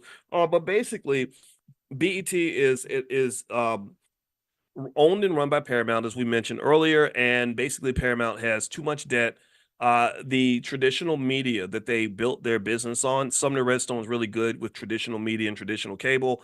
All that stuff's kind of dying. It's kind of going away, and so they're losing money in a pretty horrible way, and they're just overspending on their content. They had this show that I liked called Yellowstone, and they had this writer named Taylor Sheridan who wrote the show, and I guess because his shows were so good, they gave him like the ability, kind of a blank check to just create a bunch of other shows that are on the network. I forgot the name of it. I think one of them stars Sylvester Stallone's like Tulsa King or something, and a couple more. But anyway, the funny thing was that they were, and this is something for you to remember when you go build your own business, is that if you recall, remember the other day, how many of you were in financial consciousness training in the last couple of days where I talked about the free cash flow problem? Does anybody remember when we talked about the free cash flow problem and what happens when companies or even individuals just have too much access to cash? Well, what happens is you become less efficient, you become less financially conscious, you start to just make it rain, you start throwing around, you start becoming a rapper in the strip club, dropping $100 bills in stripper thongs, right? So basically, Taylor Sheridan, there was a deep Wall Street Journal analysis of Taylor Sheridan and the toxic financial relationship between Paramount and Taylor Sheridan, where basically they said that because Paramount Global had given this guy free range to do whatever the hell he wanted, he was creating amazing content, but he wasn't profitable anymore. This man was going around talking to other farmers, from what I understand. At least that's what the report insinuated. He was literally talking to his homeboys and saying, look, these people are suckers. These Hollywood suckers, they got all this money. You can rent your horses for $2,000 a day. You can use I use my property and they pay me $50,000 a day to use my land. He would fly in horse trainers from other states. When he would be in a state with plenty of horse trainers, but he would feel the need to fly his horse trainers in from Texas or whatever. So basically, they didn't sort of consider the fact that yes, you do have a hit. Yeah, you are making money, but you have to remember the most important rule of financial success. It is to live within your means. It is to spend less than what you make. If you, I don't care if you make $1 trillion a year, if you spend more than you make, you're only digging yourself into a deeper and deeper financial hole. And so what happened with Paramount Global as a result, and this just gives you the backdrop. And I'm talking about this because BET is part of the community, and y'all people be out here thinking that it's a black owned company, and it's not. Um, but so the thing about Paramount that was interesting. So what happened was Taylor Sheridan, his shows were so good that they got a million new subscribers with Paramount. That's really good. They got a million new subscribers in a quarter. But that same quarter, I think they lost either $1 or $2 billion. They had $1 billion loss. While like literally the greatest period of growth in your company is a massive loss. And so keep that in mind. Be efficient with your money. Be efficient with your income. Conservatism is a culture. And I can tell you that if you don't embrace that, then you could have some financial challenges. And this goes for an individual, this goes for a company, or and everything in between. Okay, so just keep that in mind. I think that's a lesson to learn. I'll keep you posted on what happens with BET and who their new massa is, and maybe maybe Scott Mills will buy it, and then I guess it'll kind of be a black owned company. But the other things I'd always be interested in who's really funding this, right? Because I'm a believer that it's not the manager who makes the difference, because he's been managing BET for a long time. He's been the economic babysitter of this entity for a very long time. The real power is the person who's actually writing the checks. That's the person who, or the group who has the veto power. And the big problem you have with black media right now, here's the problem that you have. And this is something I want to talk about before we dig into the book. Unhealthy black people are very profitable. Vices and addictions are extremely profitable. Vices and addictions and unhealthy behavior are much more profitable than people living with intelligence, consciousness, and discipline. And what do I mean by that? It's much easier to sell black people fried chicken than it is to sell them health food. You actually have to care about them to get them to buy health food, because you're not going to make as much money. So if money is your only criteria, then you don't sell people things that are going to help them. You sell them their vice. You sell them the things that they want, not the things that they need. And that's the biggest problem that you have with BET, is that there is a part of the culture that has become quite accustomed to all of the cultural poisons that kill our young people at an early age. There's a part of the culture that really embraces the drugs because drugs are fun. I don't use drugs. I never popped a Molly before, but I bet I would like it. I ain't never hit the crack pipe. But if you'd say, well, how do you know crack is bad if you never tried it? Well, no, I know that if I tried, I would probably enjoy it. In fact, if I was to try it, I wouldn't be the man that I am right now. I'd be on here justifying crack use because I wouldn't want to give up that high. The reality is that when you talk about the problems that we have, we're very comfortable in the dysfunction.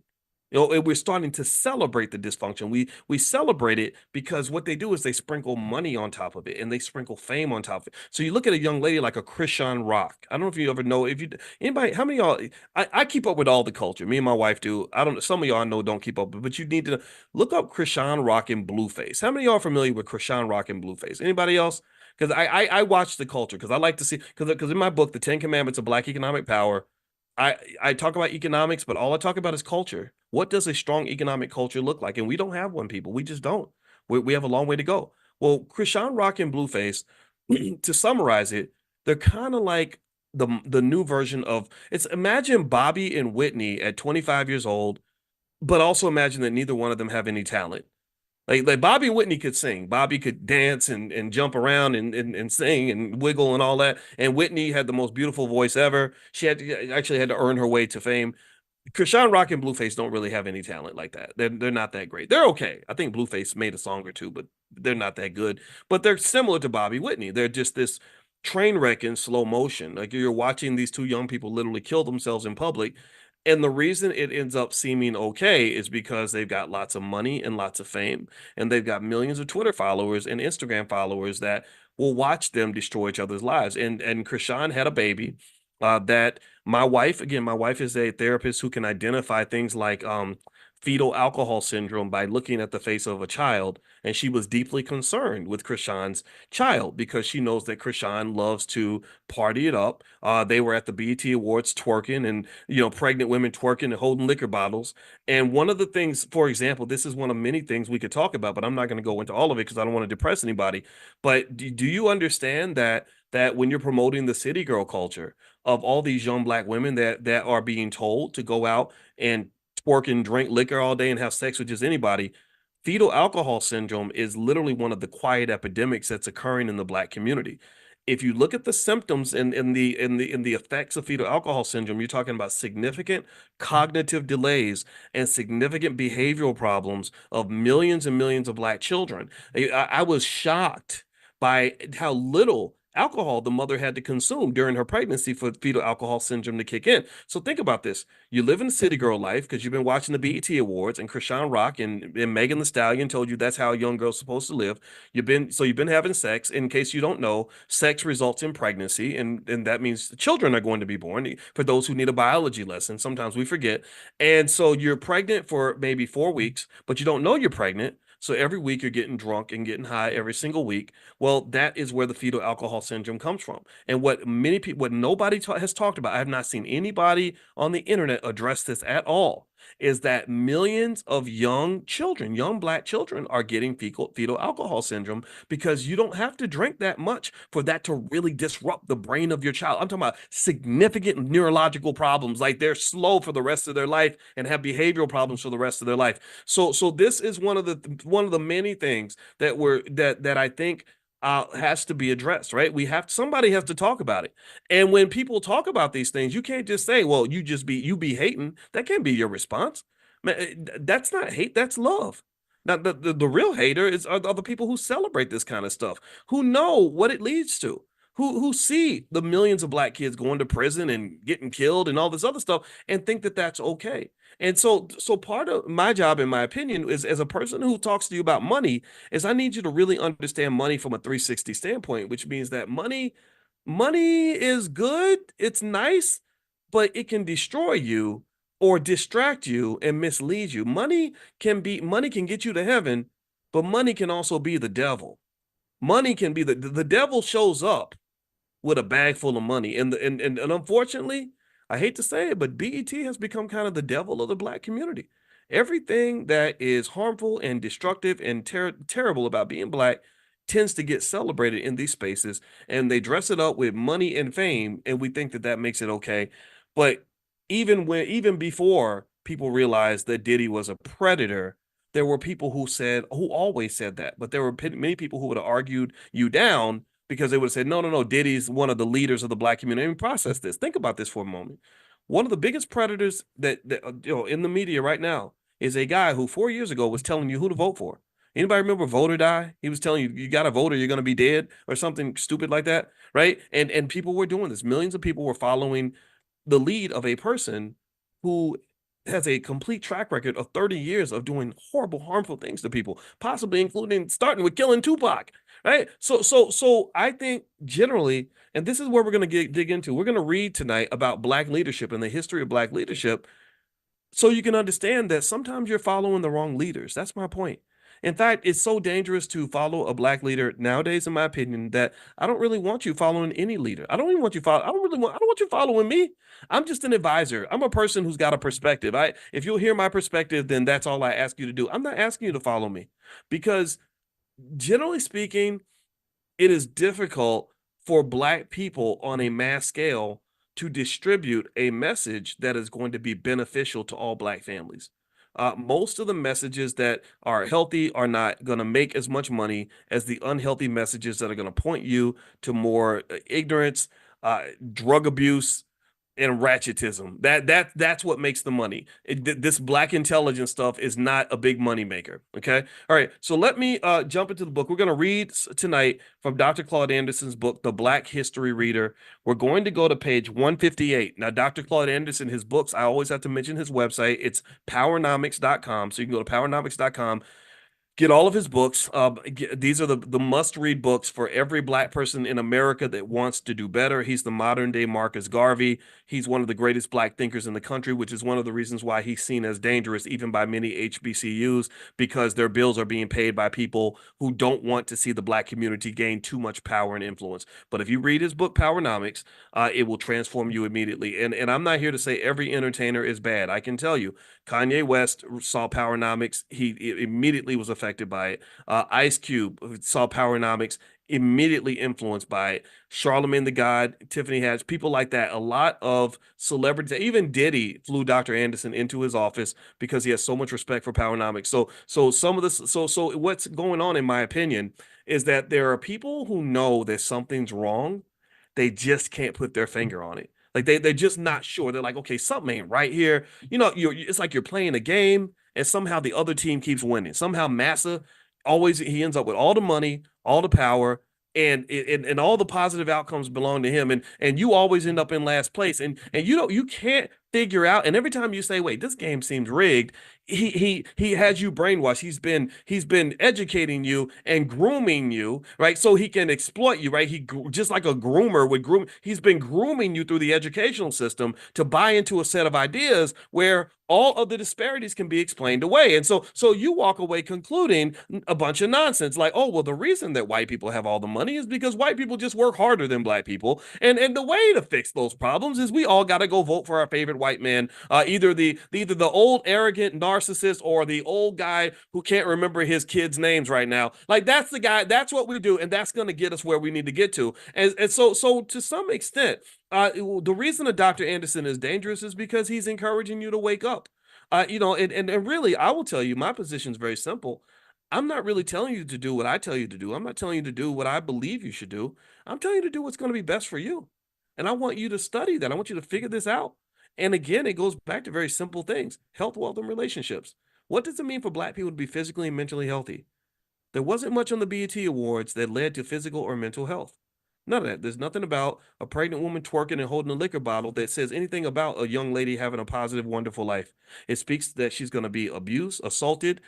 She's going to be depressed, and have and fatherless for her children. Her children are going to be unhappy. There's going to be a lot of poverty. There's going to be a lot of despair. What's healthy about that? What's physically and mentally healthy about any of that? The second area is relationships. We need families. We lost our families. Who's getting our families back? What is it when you watch the BET Awards? What about the BET Awards on any level, in my view, is pro family? There's nothing. I mean, if you're highlighting the sexy reddish, type stuff, there's nothing about that that's pro family. Nothing. There's nothing about that that speaks of responsible planning of when you have a child and who you have a child with.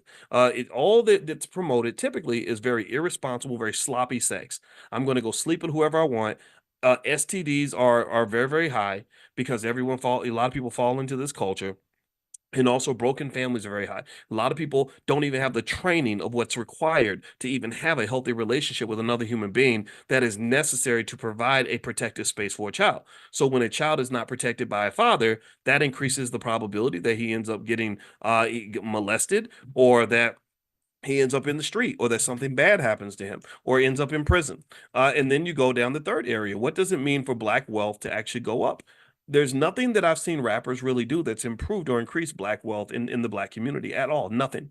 And then when you turn to the politicians, all they do is they offer you jobs working for white people. So those are the two options you get. You either get a rapper who brags about how much money he has, but ain't putting nothing in your pocket, or you get a politician who says, here, come work for me, Negro. I'll give you a job. I'll help you in your desperate situation. Well, who's giving you the long-term plan that's going to really allow you to have the peace of financial security?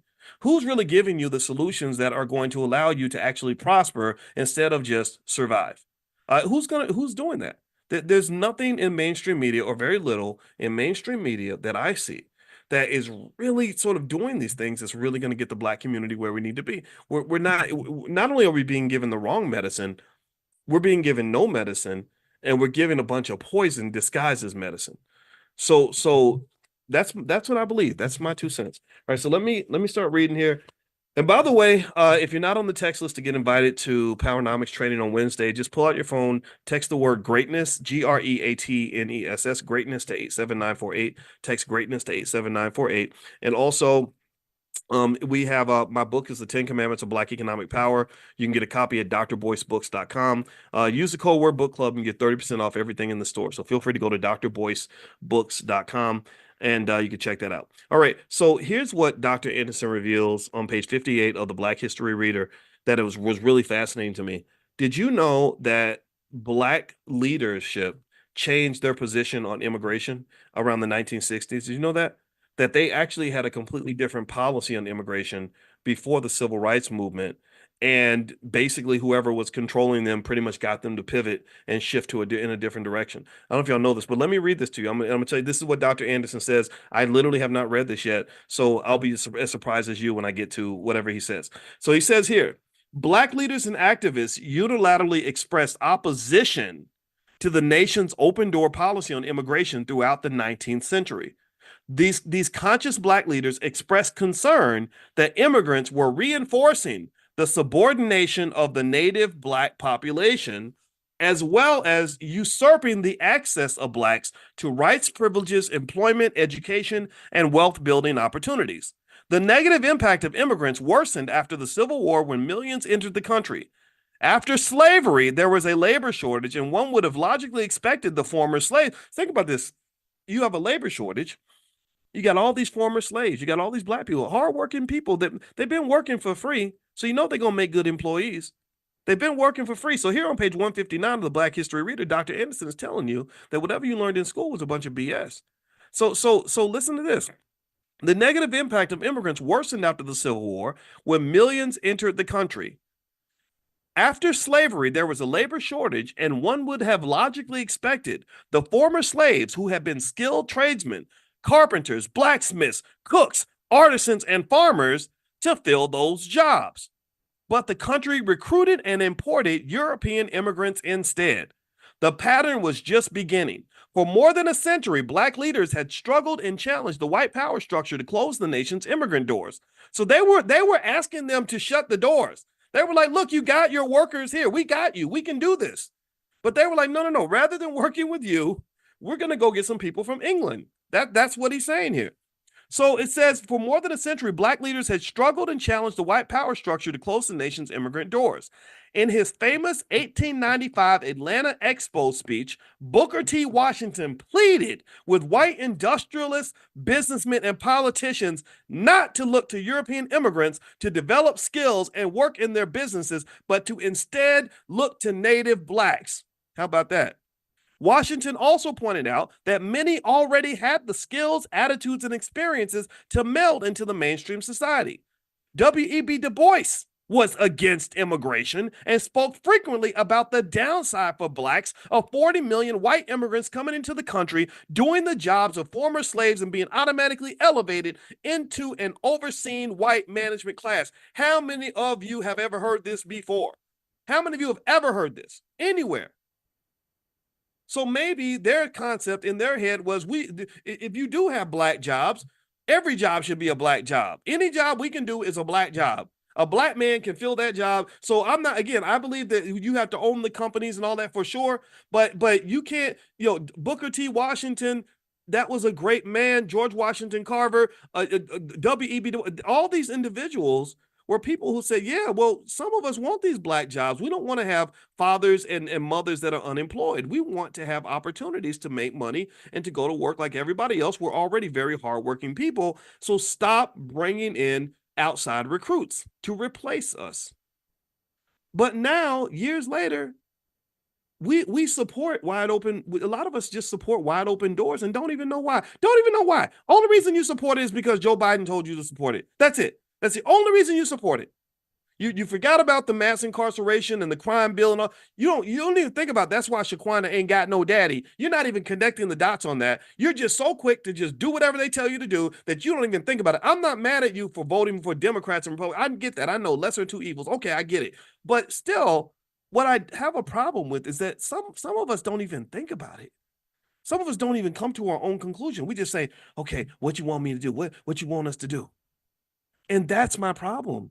That's my problem is that you're not even processing the information. You're not even thinking like, well, what's best for me?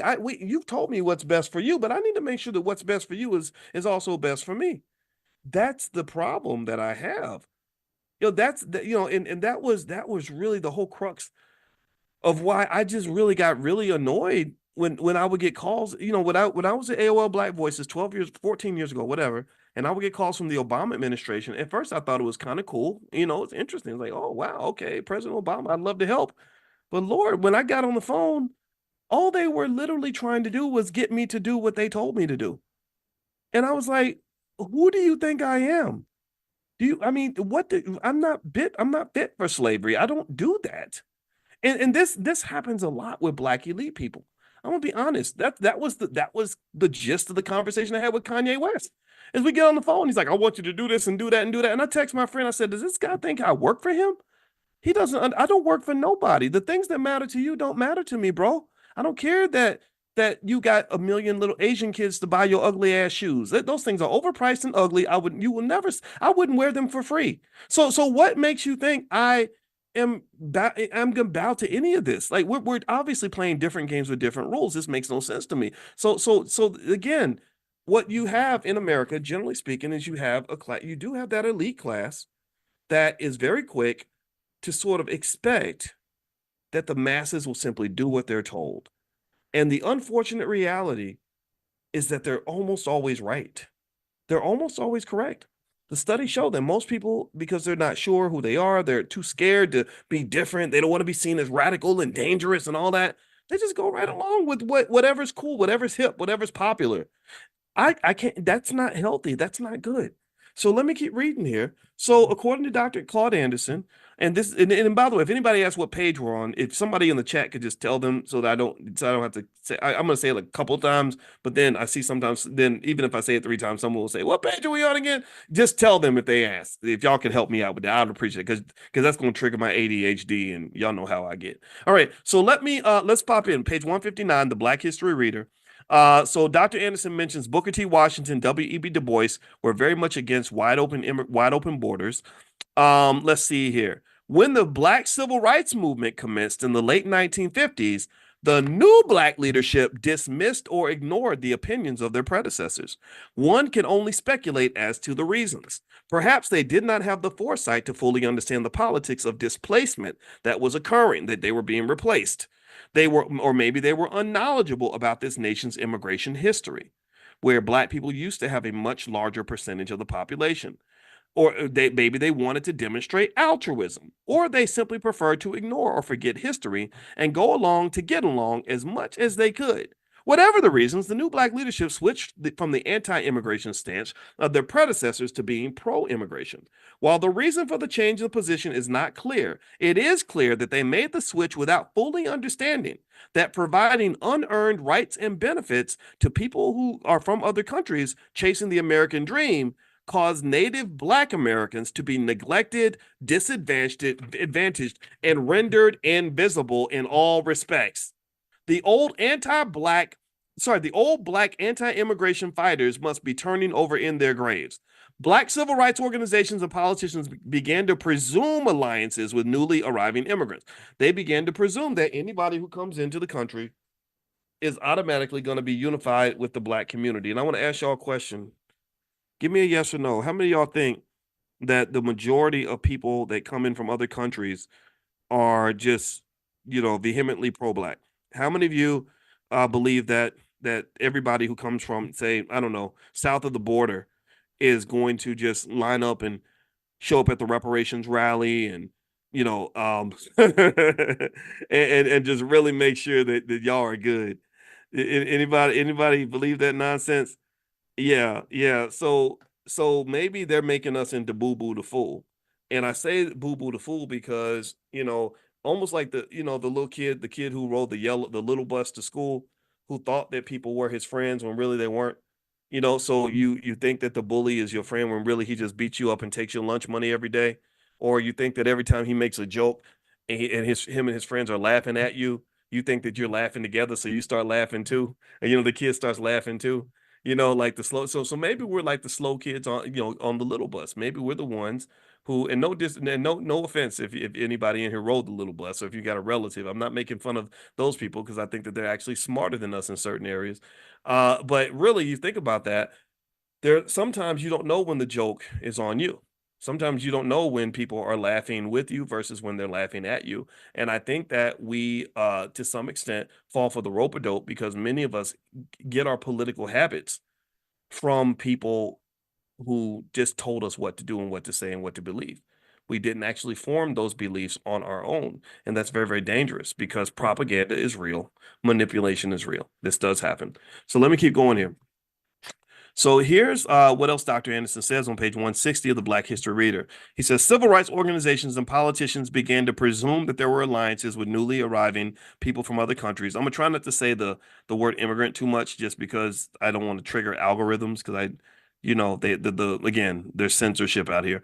Those alliances, especially with the Latino community, did not and do not exist. The Latino community firmly denies that such alliances exist, and it takes little analysis to determine that any alliances Black leaders presume are one-sided. Again, like the little kid on the little bus. You think they're laughing with you, they're laughing at you. Black leaders even support policies that benefit immigrant groups at the expense of Black people. Many Black leaders, for instance, support increased immigration, but immigrant groups such as Hispanics, Asians, and Arabs do not commit to or give support to any Black issues. There is no reciprocity, and immigrant advocate groups not only do not represent the interests of Blacks, the very purpose of their advocacy is in outright opposition to Black interests. Why is it that after all these years, leading Blacks cannot recognize circumstances that are harmful to their own people? Why is it that the people permit those whom they have accepted as leaders to continue doing them harm? So he says here, so the next question is question 53. How do immigration policies specifically injure Native Black Americans? So this is a good conversation to have in terms of if someone asks you, like, well, why do you have this issue with wide open borders or whatever? Well, let's see what Dr. Anderson has to say. He says, throughout the history of North America, waves of I'm going to say people from other countries have entered the country to take advantage of the considerable economic opportunities extended to them and to enjoy the elevated status, respect, and privileges they automatically receive over Blacks in the labor force. Since the Black descendants of slaves are not immigrants, they are excluded from the privileged status, benefits, and rights extended to people from other countries and must compete with every person from another country for basic rights and life resources. Immigrants and Blacks compete for space, rights, economics, and privileges. Reaching America has been a dream come true for people from other countries, but it has been a nightmare for many Native Blacks and their forefathers. Space. Although a growing number of legal and illegal immigrants are located in the suburbs, most immigrants find residential and commercial space in urban areas. Once they establish a toehold in the urban centers, they then mark and close the space using their language, culture, or religion as barriers to encroachment. Within the confines of their closed communities, they concentrate their resources and build socioeconomic enclaves or niches. Immigrant niches can be found in most urban areas like Detroit, Miami, LA, Philadelphia, New York, DC, San Francisco, and Chicago. After closing their territories, they mark them for their own cultural image, such as Koreatown, Chinatown, Frenchtown, Japantown, Little Cuba, Greektown, and Mexicantown.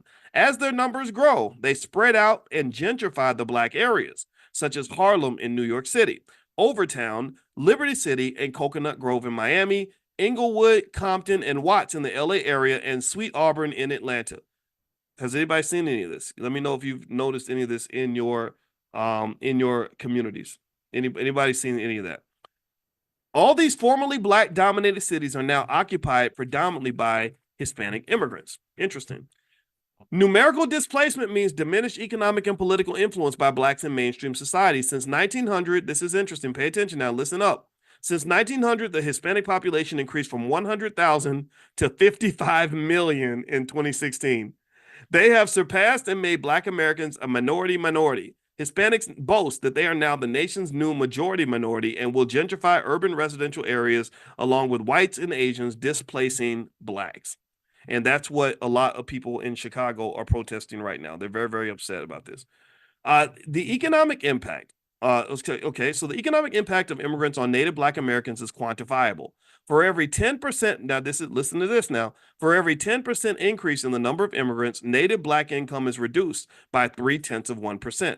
Blacks had an earnings ratio of 56 cents to every dollar earned by whites in the 1950s.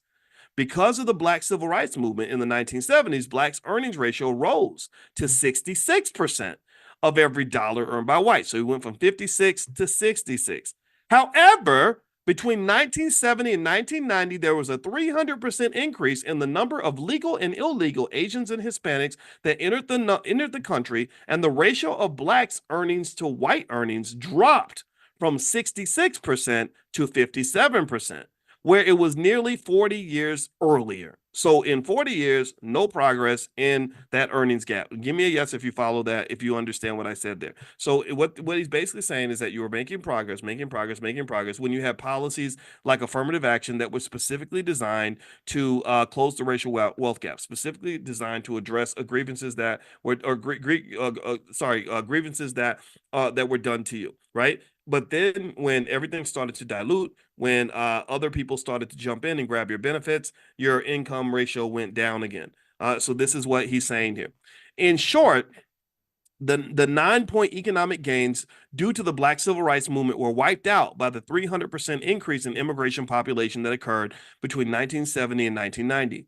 Employment, whether the job category, this is where we talk about black jobs, whether the job categories are skilled or unskilled, this nation has a long history of displacing blacks to make employment opportunities for other people. According to a U.S. Department of Commerce survey conducted in 1865, over 100,000 of the nation's 120,000 skilled artisans were Black Americans newly freed from slavery. What? Damn. Did y'all hear that? Let me read it again. This is interesting. According to a U.S. Department of Commerce survey conducted in 1865, over 100,000 of the nation's 120,000 skilled artisans were Black Americans newly freed from slavery. This is when we had trade, y'all. This is when we had skill. Let's pause for a moment and reflect on. Let's do an economic consciousness exercise. Are our kids coming out with skill now? Coming out of high school? Are the majority of our children coming out of school knowing how to do anything? Knowing how to, I don't know, paint things, build things, carpenters, bricklayers, plumbers, electricians, welders, are they getting any of these trades coming out of school? I mean, I'm gonna just tell you like this, in my opinion, we should be ashamed of ourselves. We really should be ashamed. We should be absolutely ashamed that that people 100 years ago had more skill than we have right now with our bougie asses, our high tech, internet having asses, all these opportunities we supposedly have, all this progress we claim to have made, but our children have less skill than the children had 100 years ago. That's downright shameful. I'm very sorry. That's downright shameful. So anyway, let me keep going here. All right. So let's see here. During the same time that 100,000 of the 120,000 skilled artisans were Black Americans right after slavery, during the same time, 55 to 65% of all Southern farmers were Black and former slaves. Instead of Lincoln's administration mainstreaming the 5 million former slaves, he and his administration chose to enact immigration reform that attracted 26 million Europeans into the country to replace Black farmers and artisans. Initially, newly arriving immigrants replaced Northern Native Blacks in the lowest paying and dirtiest jobs. Later waves of immigrants replaced Native Blacks in the South as well as the North in skilled trades, artisan crafts, and agricultural-based occupations. For those who would argue that immigrants did not displace Black Americans in jobs and employment opportunities, why are so many of the jobs that Blacks used to hold in hotels, retail sales, restaurants, airports, trash collection, banks, and other local businesses and all levels of government now staffed by Hispanics, Arabs, and other ethnic groups? Many Blacks were displaced by immigrants in business and public offices because they could not speak Spanish or other languages. The actual hidden or structural unemployment rate for Black Americans is nearly 50%. According to a report from the Center for Immigration Studies, matters were made worse between 2006 and 2016 when approximately 50% of all new jobs went to Hispanics. Where's the economic justice for Black Americans? And the scary, interesting part about this is that he's talking about 2016. He doesn't, when he wrote this, he didn't even know about the wide open borders we have right now. He didn't know that we were bringing in 2 million people a month or something crazy like that. Just wide open, literally people climbing through the fence. Like that's very interesting. And what that speaks to is that the future is coming and it does not look bright if your goal is to sort of live off this integrationist dream of sort of like getting the same jobs that your parents would have gotten.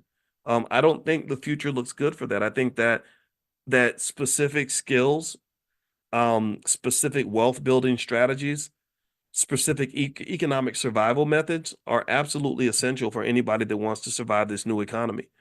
And I haven't even talked about AI. AI, if we have, I don't know, 50 million immigrants that come through a fence in the southern border, well, AI is like bringing in a billion new immigrants. Like AI is everywhere. AI is going to be all over the place. So you really have to adjust to this new economy. And if you just simply, live as a sheep and do what you're told and just follow whatever they're telling you to do, you're probably going to get displaced.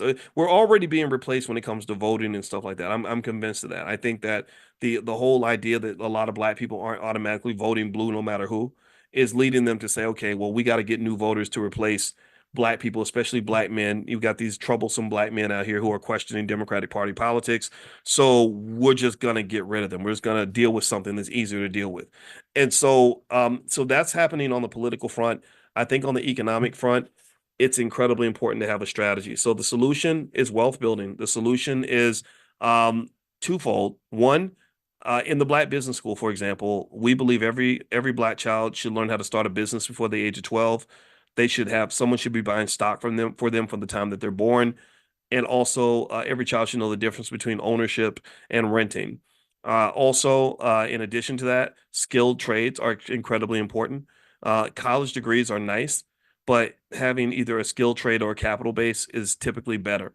And what I mean by a capital base is just a set of resources that allows you to generate the income that you need in order to pay your bills or to survive financially. I don't think it's very, very safe to send your children into an economy that has proven itself to be racist and has proven itself to marginalize Black people for the last 150 years and just sort of say, good luck. I wish you the best. I don't think that they're going to be safe in that situation. So that's a solution. The solutions are out there. I personally think we need infrastructure building. We need investment. Job seeking, chasing down those few little Black jobs that they decide they want to give you is not going to get you to where you want to be, typically. Okay, so let's keep going here. It certainly is not a solution for 40 million people. All right, so let's read here. We're on page 163 of the Black History Reader, which you can find at powernomics.com. It says the U.S. Supreme Court's Brown versus Board of Education decision was supposed to have corrected damages inflicted on Black students for more than 400 years of zero schools and poor schools. But before any major educational improvements could be made, the immigration reforms of 1965 brought in a massive influx of immigrant minority children, quote unquote minority children, who began to compete with native Black children for resources. There are no constitutional mandates to giving newly arriving immigrant children legal or illegal, accompanied or unaccompanied educational advantages over Blacks. Prevailing policies and laws, however, give immigrants preferential treatment over Blacks. Another area is affirmative action. Affirmative action programs were originally designed to correct injustices to one race of people, Blacks, by another race of people, whites, and to eliminate the legacies of slavery and Jim Crow segregation. Today, affirmative action programs have been converted into preference programs for immigrants, though most categories of immigrants are white and have never been negatively impacted by the racism and racial conditions that caused these programs to be necessary. This error can be traced to the Immigration and Reform Control Act of 1986, which effectively required employers to treat immigrants exactly like native-born citizens. Since nearly 90% of all immigrants are classified as white on their immigration records and driver's licenses, why aren't immigrants treated like whites and excluded from affirmative action programs? Why are they categorized with Blacks only in the instance of affirmative action? So they don't live the whole Black experience, but when it comes time to benefit from being Black, everybody wants to be Black. But when it's time to really be black and to deal with the struggles of being black, everybody walks out of the room. So he says here, putting apples and oranges in the same categories set up a situation where immigrants of any race displace blacks from the very programs designed to help them. It is not possible to justify including Hispanics, Arabs, Asians, and other immigrants and women who are a majority in affirmative action programs. Yet in 2016, black civil rights leaders, elected officials at the highest levels, and other members of the black overclass publicly supported immigration reform and granting citizenship to 12 to 20 million illegal immigrants that had entered the country since 1990. The black overclass agreed with those who wanted to reach out and invite even millions more immigrants. Our federal and state governments may have reasons to support increased immigration, but they have a moral obligation to avoid and correct the devastating harm it causes Native Black Americans.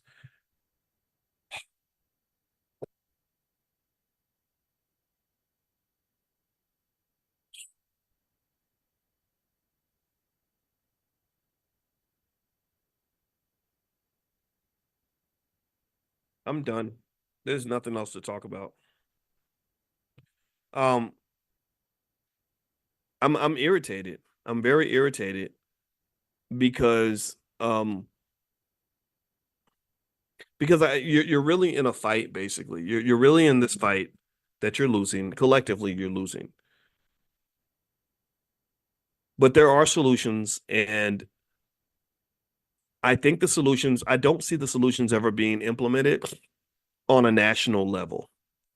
And part of it is because if you go back to the beginning of our conversation where we talked about the BETs of the world, BET, this big white owned company that pretends to be black, that uses black people and sells them and makes billions of dollars doing that.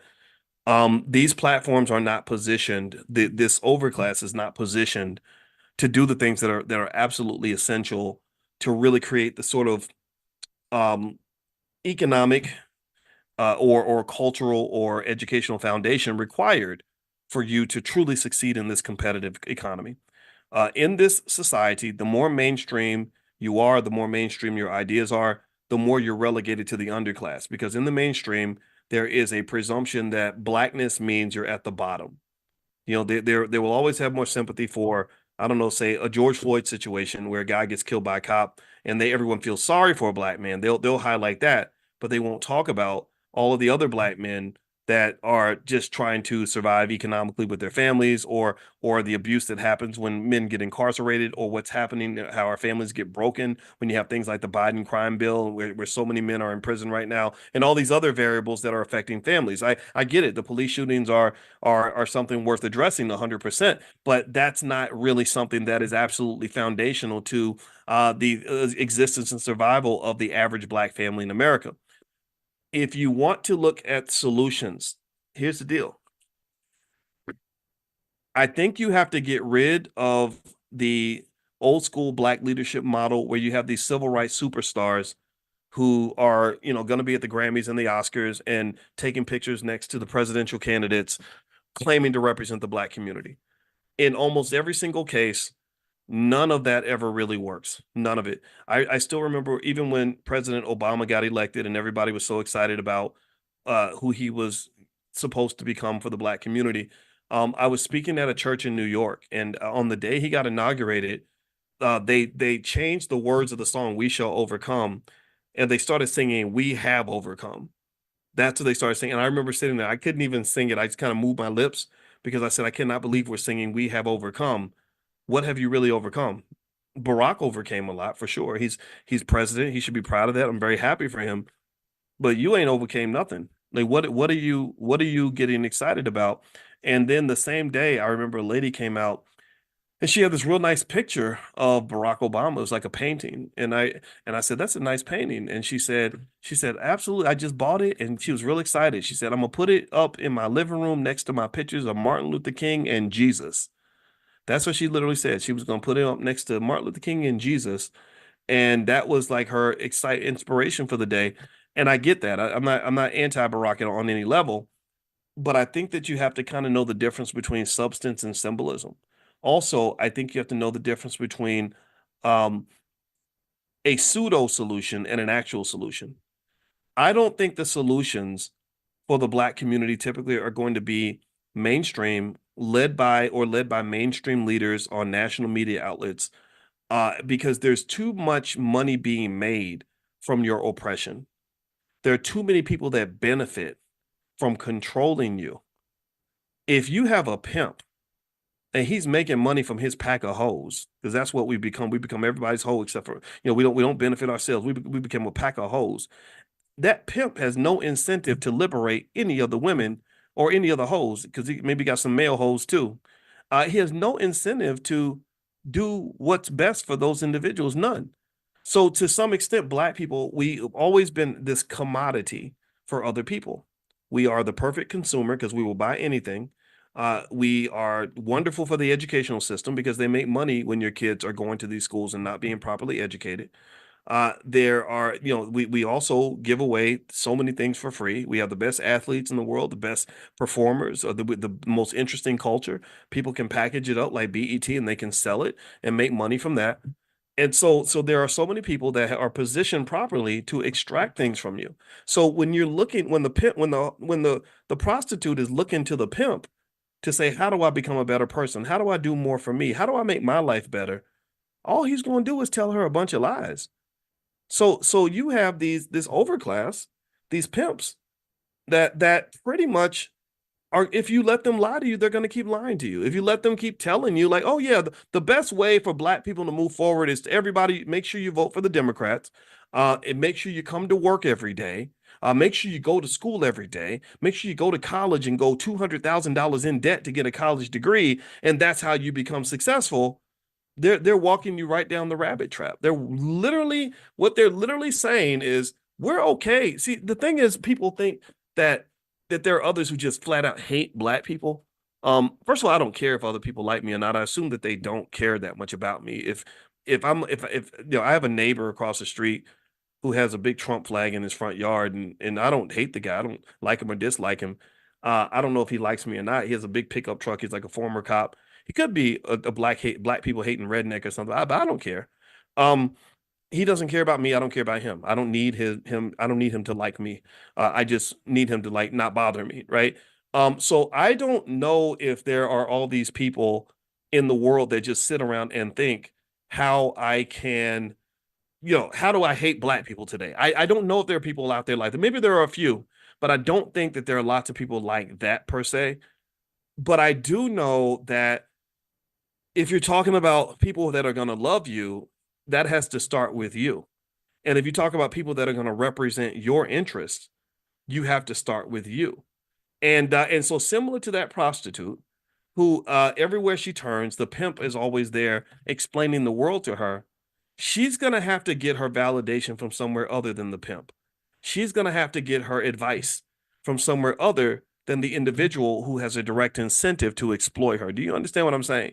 So this whole system's designed to benefit from you, to extract things from you. That's just how it's built. So in order for you to find your solution, you're gonna kind of have to wiggle out of that. You're gonna have to spend some time alone and really look at your life, look at your family, look at your situation, look at your goals, and come up internally with the solutions that are gonna liberate you and get you to where you want to go. And you have to know that some of those solutions are gonna cause you to lose favor with your master. If I go, for example, when I go and when I started saying to Black people, look, I don't think you have to vote for Democrats or Republicans. I think you should do what's best for you. A lot of people got real mad at me. And I was like, why are you mad at me? They're like, because you're telling Black people not to vote. I said, I never told Black people not to vote. You're telling Black people to become Trump supporters. I never told Black people to become Trump supporters. I told them to do what's best for themselves. Why is that such a threat to you? Why is that so bad for you? Well, oh, I get it, because you have a direct interest and you benefit directly from the control and the management of Black people. So you don't really have leaders. Leaders are people that lead you to a better life. Leaders are people who improve your situation. You don't have leaders, you have managers. Managers are people whose job it is to keep you in a nice little collective bucket so they can serve you up to the next person that wants to exploit you. They can pass you around. Like Diddy did with some of his victims. Shout out to poor Justin Bieber. I wonder if that's what happened to him. I'm not gonna say one way or the other, but that poor guy, he'd been through something, right? So really, the thing is, I think we have to know the difference between people that want to serve the Black community versus those who want to sell the Black community. That's what you have. So in every election, you have these political bosses who go into, the office typically of the Democrats and sometimes of the Republicans too, and they say, I can deliver black votes. How much you gonna pay me to deliver black people? And then their job is to deliver. And if they don't deliver, then their bosses say, I'm not going to compensate you because you didn't deliver black people the way you're supposed to. Just like a farmer delivering chickens to KFC. You are a commodity. You are a commodity. And I could keep going to other analogies, but I'm not going to keep on dragging this on and on. But I want you to really understand that. So, in order for, if you have a prostitute who wants to do what's best for himself or herself, she cannot go to the pimp to get guidance or advice on any level. If you are a chicken and on a farm and all your friends are being fattened up so they can be sold to KFC, you can't go to the farmer and say, what should I do next with my life? What does it mean for me to be a good person? You can't do that. You have to figure that out internally and know that at some point your interests and the farmer's interests are going to just be different. So your interest, so when you start to become economically independent, an economically independent black community or an economically independent black family is at the very least a family where that family benefits as much or more from its own labor, skills, and resources and intellectual capital than anybody else, right? So economically independent, let's draw a picture of that. What does that look like? Well, if I've got a family and there are 5 of us in the family and we all work 40 hours a week, and traditionally we all go out and we find some white guy to work for. You go work for Ford, you go work for GM, you go work for Walgreens or whatever. We're all giving our 40 hours a week to this broader system that's owned and controlled by other people. So we're pouring into the wealth of other people. And then after we get all our money, we go shopping to pour into the wealth of the people who own the mall. And then after that, we also pay the landlord. So we're pouring into the landlord's wealth. So you're draining yourself by making sure that everyone else is good, making sure that everyone else is well taken care of, because they've trained you to believe that that's what you do in order to be a good citizen. Well, an economically independent family, in my opinion, if you want a direct solution, is a family that says, how do we sort of shift the system a little bit where those benefits, at least a portion of those benefits, are coming to us too? How do I create a win-win with this economy instead of the win-lose that we were raised on? See, you were raised on a win-lose in this economy. And the win-lose means this. It means that you have millions of people in the black community who work hard every day, went to school, who have been very responsible, law-abiding citizens who have not broken any laws, raised their families properly, worked their butts off for 40 or 50 years, and are dying with a negative net worth, and somehow you feel screwed and you don't know why. You're trying to figure out, you're like, something isn't right, and I just don't know. Like, how is it that I did everything the way I was supposed to do it, but everybody was winning except for me? Well, that's because you got to really go back and question the assumptions of the game that you're playing. You have to sort of figure out, like, what does that look like for me to pour 40 hours of labor into something that's going to benefit me and the people that I care about, as opposed to pouring 40 hours into something that's not going to give me any benefits? What does it look like for me to spend money on a product that's where the part of that money is going to accrue to either myself or people that are in my space, versus me spending money in a place where those financial benefits aren't coming back at all? Do you understand? You have to think about these things. Critical thinking is essential for anybody that wants to deal with all this. You are going into, in my view, the most complicated economy and society that we've ever had. We've never had an economy, for sure, in American history that's more complicated than the one you're entering into now. You've got illegal immigration over here. You've got corrupt politicians and the failing government over there. You've got artificial intelligence back there. You're going to have to think. You're really going to have to think. And to me, what does that mean? Well, that heightens the importance of little things like the family meeting. Maybe we sit down together as a family and say, how are we going to help each other out? How are we going to make sure everybody in here is good? I've got an extra X number of hours per week that I'm going to put toward one of my goals. How do I do it in a way where I'm winning and you're winning? What partnerships can we come up with that allow us to bring our energy together, as opposed to dividing and diluting our energy by all of us just going out here chasing the black job? Right? Do you understand? That's what we all do that. A lot of us traditionally, we just do that. It's like, you got 3 siblings, all of you are hardworking, smart people, but all of y'all are running off trying to go get some degree and go work for some white man somewhere when you could be working with each other. What is it about white folks in creating businesses and institutions that makes us believe that they're the only ones who can do it? Asian people do it, Arab people do it, Jewish people do it, white people do it. We can do it too. And we are doing it, by the way. So shout out to those of you who are trying. And I just want you to understand that you're gonna fail. It's not gonna be perfect. It's not going to always make sense. It's going to be hard, but it's better than the other version of hard, which is where you work your butt off for 50 years and then you die broke, or you die with a net worth that is much lower than what it should be, or you find out that the people that you've been pouring into your whole life are all getting rich every time you're making that car note payment. The car dealer's getting rich. You pay your rent, the landlord's getting rich. You go to work, your boss is getting rich. What about you? Where are you getting rich in this process? And if you can't see where you're getting rich, where you're at least getting a piece of the benefits of all the things that God has blessed you with, then that means you're playing the wrong game, partner. You in the wrong system. You got to fix it, buddy. You got to look around, elevate your consciousness. Consciousness is critical. So again, I want to reiterate, I am not here telling you what to do. When I talk like this, I know that there are people who get mad at me and they think that I'm out here just misleading people and all. I'm not telling you nothing about what you need to do next. What I want to be able to help you do is I want to help heighten your consciousness to the point where when you decide what you're going to do next, it's the right move for you and those kids that you got. It's the right move for your family. I think every parent, some of y'all in here are parents like me. I'm a parent, and my number one goal as a parent is to make sure my kids, I'm not raising no goddamn slaves. I'm not. I'm not raising, I'm not raising anybody's servant. I'm just not doing that. I want them, maybe they can serve humanity or something, do good things in the world. I want that, but I'm not raising, I don't want children that were raised under me to go out into the world and be miserable, broke, struggling, selling stuff that they shouldn't be selling just to go pay the rent. I don't want them in that situation. So I think, just something as basic as like loving yourself and loving your kids means that maybe it's worth sort of reconsidering the things that you were told, because a lot of things that they tell you are just wrong. And here's the thing about, and this is the last point I'm gonna make on this about capitalism, the dark side of capitalism, is that they're not just doing this to black people. They're not just doing this to you. They're doing this to everybody. The capitalist system, it harms it harms pretty much everybody, right? Anybody that's in the working class is pretty much getting screwed in America right now. I want to make that clear. So you're not the only ones, but it tends to happen worse to black people because we are so vulnerable. Do you understand? So effectively, when you're in that situation, I think it's important to at least start the conversation by realizing we don't have any friends, we don't have any true allies. Because if you were really an ally, you'd be fighting for us to get that 14 trillion in reparations. But from what I understand about money and power, people don't give those things away easily. I hope that this discussion was beneficial to you. That's what I'm seeing. I thank God for Dr. Claude Anderson for explaining the truth behind the historical immigration policies and what that does to us. I'm not telling you that you have to agree with him. Maybe he's wrong about things. I'm not going to say that he's right about everything, but this is another perspective for you to consider. Okay.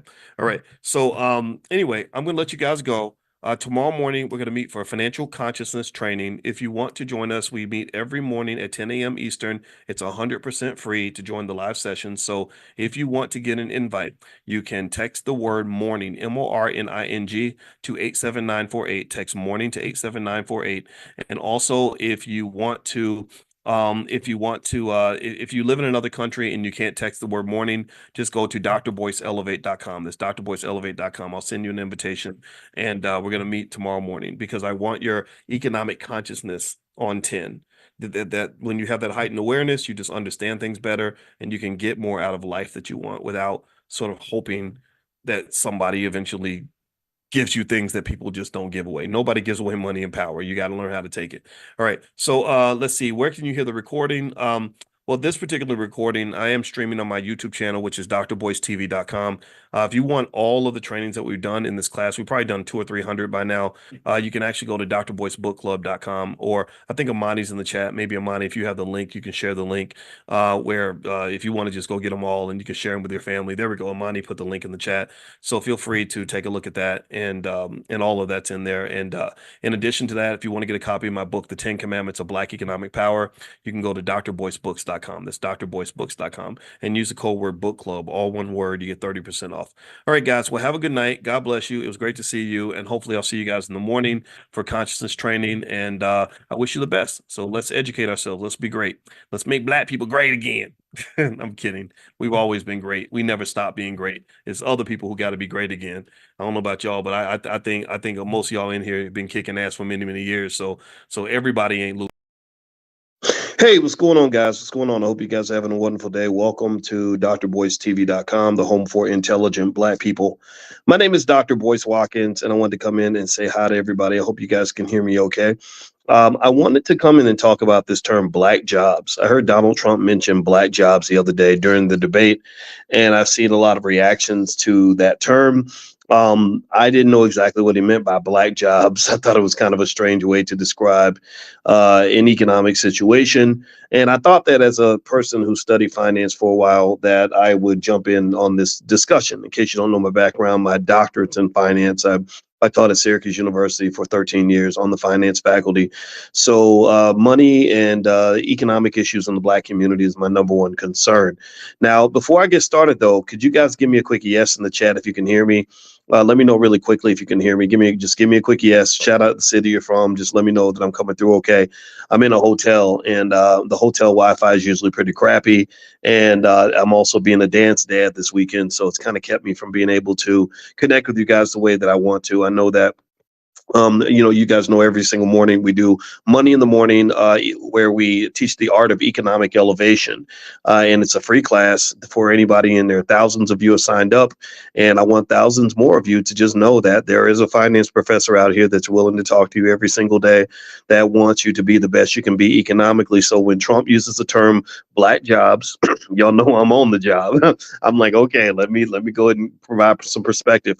So I want to say hi really quickly to Yoshika, and I see Coach Bettis. Good to see you, brother. It makes you think about Jerome Bettis, the great football player. Keith Patillo from the Patillo family. I know the Patillo family. And let me tell you, that is Black excellence just in progress, in motion. I love when I see families that are on top of their game. So what's up? And also, what's up, Rodney from St. Louis, and Gino. Good to see everybody. Heather Elliott from Raleigh, North Carolina. Good to see you. All right, so let me hop in. How many of you, give me a yes or no if you saw Trump's debate? How many of you watched the debate the other day where Trump and Biden went up there, and it kind of became just, kind of a shit show, kind of what you expect. You got a couple of pretty immature guys up there. One guy looks a little bit too old to be president. The other guy is a little too arrogant to be president. I think Trump could be a textbook narcissist. I believe that's why he got along so well with Kanye West. I've told you all about the time Kanye called me, and we talked for about 10 hours over a 4-day period. And I was trying to sort of get through to him, and it was very, very difficult because he kind of lives in his own little world. And it became so frustrating that my wife just said, I don't know if this is good for you, your stress levels. And I tell you, it's not fun. It's not fun to talk to people who just are out of touch. And I'm gonna tell you, Donald Trump is not. I've never thought of him as a good person. He's not if you believe he's unethical, then you're probably right. Anybody who's been in the boxing industry, hung out with Russian gangsters and done business with people like Don King and Al Sharpton his whole career, you know that there's something going on there, something that's not on the up and up. But I want to say this clearly though too. I don't blame you for whoever you want to vote for. I want to make that clear too. Because I have big issues with Biden. If you remember, Biden incarcerated more black men than any president in American history, other than the ones during slavery. I don't even know if there were slave presidents that sent more black men to prison than Biden did. He called y'all super predators. This man, there are men and women in prison right now, people in prison right now today that were locked up in the 90s under Biden's 3 strikes laws. And y'all want to walk around here tap dancing, acting like it's okay. No, it ain't okay. I don't get that. I don't get the low self-esteem or the fear where we have so much fear that we'll just let people just scare us into voting for whoever. I don't do that. That's just not what I believe in. But you could do what you want to do. If you want to pick the lesser of two evils, I'm not going to knock you for that. I'm just not a fan of that. But anyway, guys, so I don't have a ton of time. My wife and I are going to be leaving pretty soon, but I wanted to kind of talk about this whole black jobs thing. All right. So let's kind of break this down real quick. When I heard the term, I didn't think much of it at the time, but then I saw the internet kind of reacted to it. And as you know, black unemployment has been a trigger topic, an important discussion talking point for many, many years. During the Obama administration, black unemployment was something that was discussed almost every single week. At that time, I was talking a lot about black unemployment also, because if you recall, Obama said something back a long time ago about the rising tide will lift all boats. Which is basically kind of like this false integrationist narrative that says that if we help everybody, if we help white people, then that's going to naturally help black people too.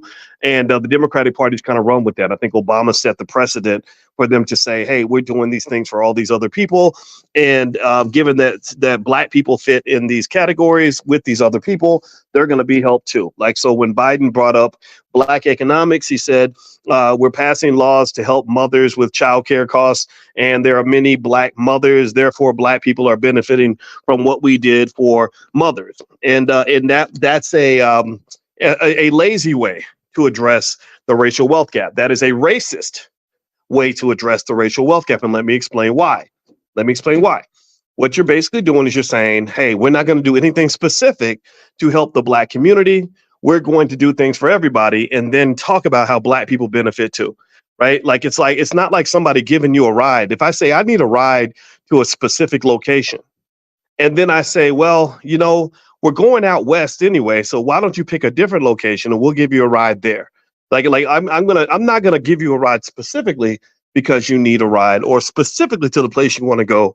I'm going to just take you where I was already gonna go and then take credit for giving you a ride in addition to everybody else. That's very different from me saying, I'm going to specifically give you a ride to specifically go where you want to go. And this is what black people are dealing with. You specifically were targeted for an unbelievable amount of racism for 200 and something years. More than that, actually, 400 years.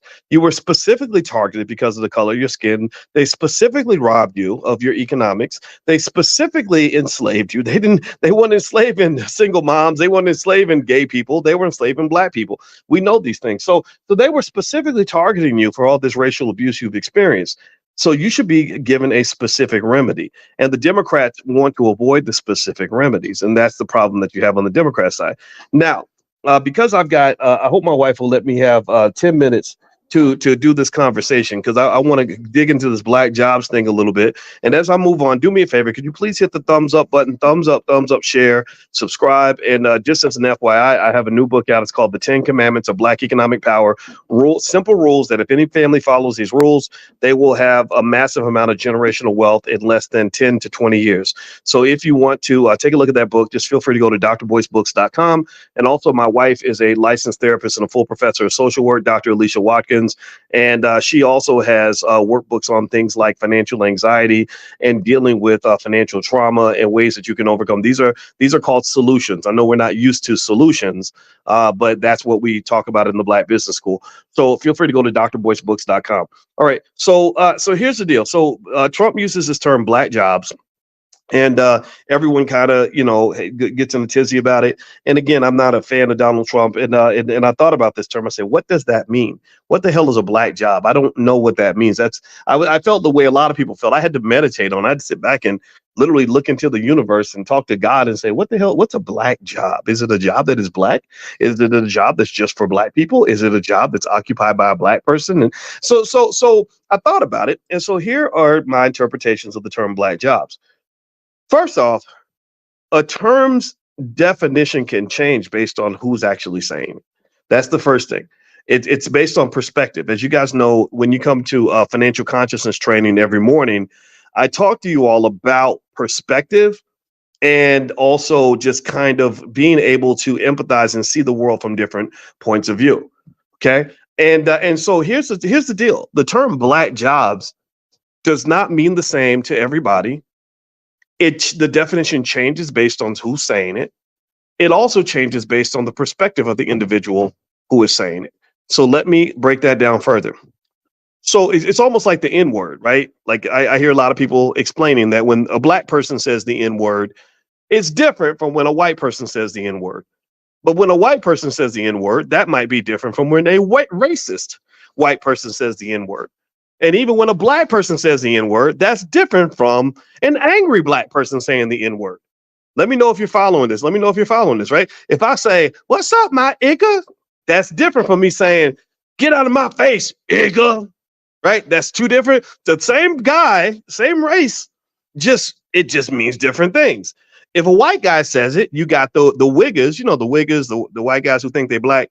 If they say the N word, they're trying to be cool. They're trying to fit in. They're quoting words from their favorite rap songs. But if a hillbilly from the South says the word "igger," if they say it, then you know that might mean that they're really trying to say something negative about black people. Let me know if you know what I'm talking about, because I'm from the South, so I kind of hear them country accents. So if you hear a racist person, if you hear a country music singer use the word, it's gonna have a different interpretation. You know what I mean? Y'all get what I'm saying? Y'all let me know if you get what I'm saying right there about that. Okay. All right. So let's get back to it. Okay, so black jobs, and I'm saying this as an economist who cares deeply about black jobs. It means different things from different people based on different interpretations, different situations. Okay, so when Donald Trump says black jobs, I can't tell you exactly what that means. I cannot go into that man's mind. What I am going to guess is that there are a couple ways to look at it.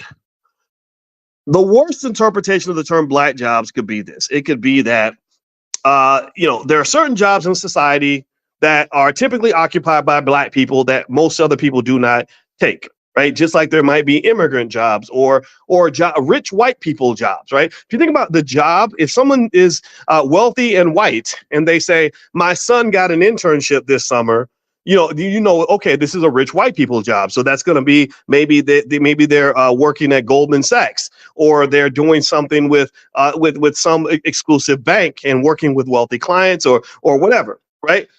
Whereas when I was in high school, the type of jobs I had were like restaurant jobs, and also on top of that, the black men did not get the nice jobs like the white girls. The white girls would get to work out front. They would get to work the cash register and all that stuff. They didn't trust me with the money. They had me in the back washing dishes. That was my version of my black job. So there is a belief that there are certain jobs that black people tend to acquire or tend to be allowed to take that other people don't take. And you guys know, if you've been following this platform for even 30 seconds, you'll know that I've explained that part of the reason that you get locked into so-called black jobs is because you fell for this fairy tale of a myth called integration. You fell for this false belief that by selling your black-owned businesses, giving up all of your banks, giving up your insurance companies, giving up your institutions, giving up black-owned schools, giving up black-owned bus companies, whatever the case may be, you believe that by giving up all your businesses and going to work for institutions owned by your oppressor, that somehow that would lead you to have a better life. Tell me if I'm lying. Tell me if I'm lying. All these Negroes sitting there complaining about how racist the NFL is, or how the NBA hired a white boy to coach the Lakers when there are qualified black men like Sam Cassell who could have taken the job. They're in the same tradition of the poor people who forget that we used to own the Negro leagues. We used to have a professional sports league. We used to own all of that. But when you don't own the house, you don't get to pick the color of the bedroom. When it ain't your house, you don't make the rules in another man's house. That is a simple rule of the universe that we forgot because somehow they socially engineered us to be a pack of punks. They socially engineered us to be weak and scared and submissive, and I'm not part of that clique. So in this society, if you want to know, are there black jobs versus white jobs? Hell yeah, there are. Because you burned down your own house so you could become roommates with massa. That's what you did. When you got all caught up in the whole civil rights, we shall overcome. And we celebrated the idea of a black man getting his head bashed in so that he could just have the privilege of spending his money at a white-owned business. What the hell is it? We didn't define it for what it was. We didn't call it for what it was. A mental illness. It is an absolute mental illness when I'm going to let another man beat me to within an inch of my life just so I can have an opportunity to give him my money. That ain't customer service, people. That's not customer service. So what I'm saying to you is that in this economy, you're right. There are black jobs. There are jobs that that black people tend to get that white people that white people don't want. If I go to Google and if I'm a black man and I want to go to Google and become an engineer, they're like, no, sorry, sir. They're not gonna say it. They're just gonna show you this. So they're gonna say, no, sir, that's not a black job. But if you came in and you want to rap at our annual Christmas party, oh, that's a black job. I bet you if you go to Google and you have a meeting of all their senior engineers, I bet you there might only be one black guy in the room. Out of 300, there'll be one black guy and a bunch of white people, Asians, and Indians. Tell me if I am lying. Tell me if I'm lying. So senior engineer at Google, unfortunately, is not typically a black job. That's just the reality. But rapper, basketball player, stripper, those could be black jobs. You look at hip hop, you look at what they did to hip hop, how they got now the most popular female hip hop artists in the world, Lotto, Megan Thee Stallion, the other one, I can't remember all of them, but Ice Spice, whoever, they're all pretty much strippers. They're just strippers who know how to rap. So basically, that's a black job. Taylor Swift ain't twerking when she goes. Taylor Swift can make $1 billion without shaking her ass one time. Not, at least not in a way that's overly sexual. She doesn't have to do all that. She just gets to sing. That's a white privilege. She's got a white job. Megan Thee Stallion has a black job. If Taylor Swift tried to do what Megan Thee Stallion does, not only could she not do it, but she would not be accepted. If Megan Thee Stallion decided she wanted to be the next Taylor Swift, they would say, no, Negro, sorry, that's not a black job. So there are in a racist society, which America is, in a so-called fake in the space of false integration, you have black jobs and you do have white jobs. That's the reality. Now, whether or not Trump was referring to this when he spoke, I have no idea. I can't get in that man's head. He's a little weird. I don't know what he's thinking. But that's what I hear when I hear the term black jobs. Now, let's move on to another interpretation. Before I do that, if you could, please hit the thumbs up button, thumbs up, share, subscribe. And I want to remind you guys, if you want to join us for our morning, we do Money in the Morning financial consciousness training. It's a class that's 100% free. It's 7 days a week. Every morning, it's at 10 a.m. Eastern. If you want to join us for free, text the word morning to the number 87948. Just text morning to 87948. Or you can also go to drboyceelevate.com if you live in another country. I could not make it this morning, guys. I apologize. My daughter is in the big dance. She's at the Dance Nationals. And on Saturday, they do the big showdown. And so she had 2 dance routines this morning. One of them was precisely at the time of our class. So that's why I had to send you guys a text to let you guys know I couldn't make it. But y'all know that if on any other day, I'm going to be right there with you. Because I think that economic elevation is critical for us to understand how we're being screwed economically. Economic elevation is critical for us to understand why white people have all the wealth and we don't. Economic elevation is critical for us to understand why black wealth continues to go down as white wealth is going up. Think about it. You work harder than everybody else. A lot of y'all are going to school. A lot of y'all are doing all the right things. You're going to work. You're not breaking the law. You're doing everything right, but yet your wealth is going down. How in the hell is that happening? How's that happening? Well, I'm going to dare jump in and say, I'm going to put on my finance professor hat and say that it's happening because our economic consciousness is not very high. They are literally they're pickpocketing you. Like when I was in Paris one time, these little white girls came up to me, 3 of them, and they were talking to me about this petition. And they were trying to get me to look at this petition. They were like, we're trying to do a petition for the blah, blah, blah, blah, blah. And as the girl's talking to me, and she's telling me about this petition, another lady comes up, and another lady's like, she starts yelling and screaming in French. She's like, I don't know, I don't know if I failed French class, but it's like, avec moi, ce soir. Maybe that wasn't what she was saying, but she was yelling at the other girls. I did not understand why she was yelling at them. She was screaming and hollering, and the girls started yelling back, and it became like this big old fight. It was like French white women fighting around me, and I was just standing there, right? So let me tell you what was going on. So the lady then explained to me why she was yelling. She said, while they had your attention, they were pickpocketing you. I said, they were? I said, they can't do that to me. Dude, I'm from the hood. What you talking about? You ain't no white woman gonna pickpocket me. Not me, right? And so literally that's what was going on. So there's a point to this, I promise you. So here's the point. Sometimes there are people who want to extract things from you, who will distract you.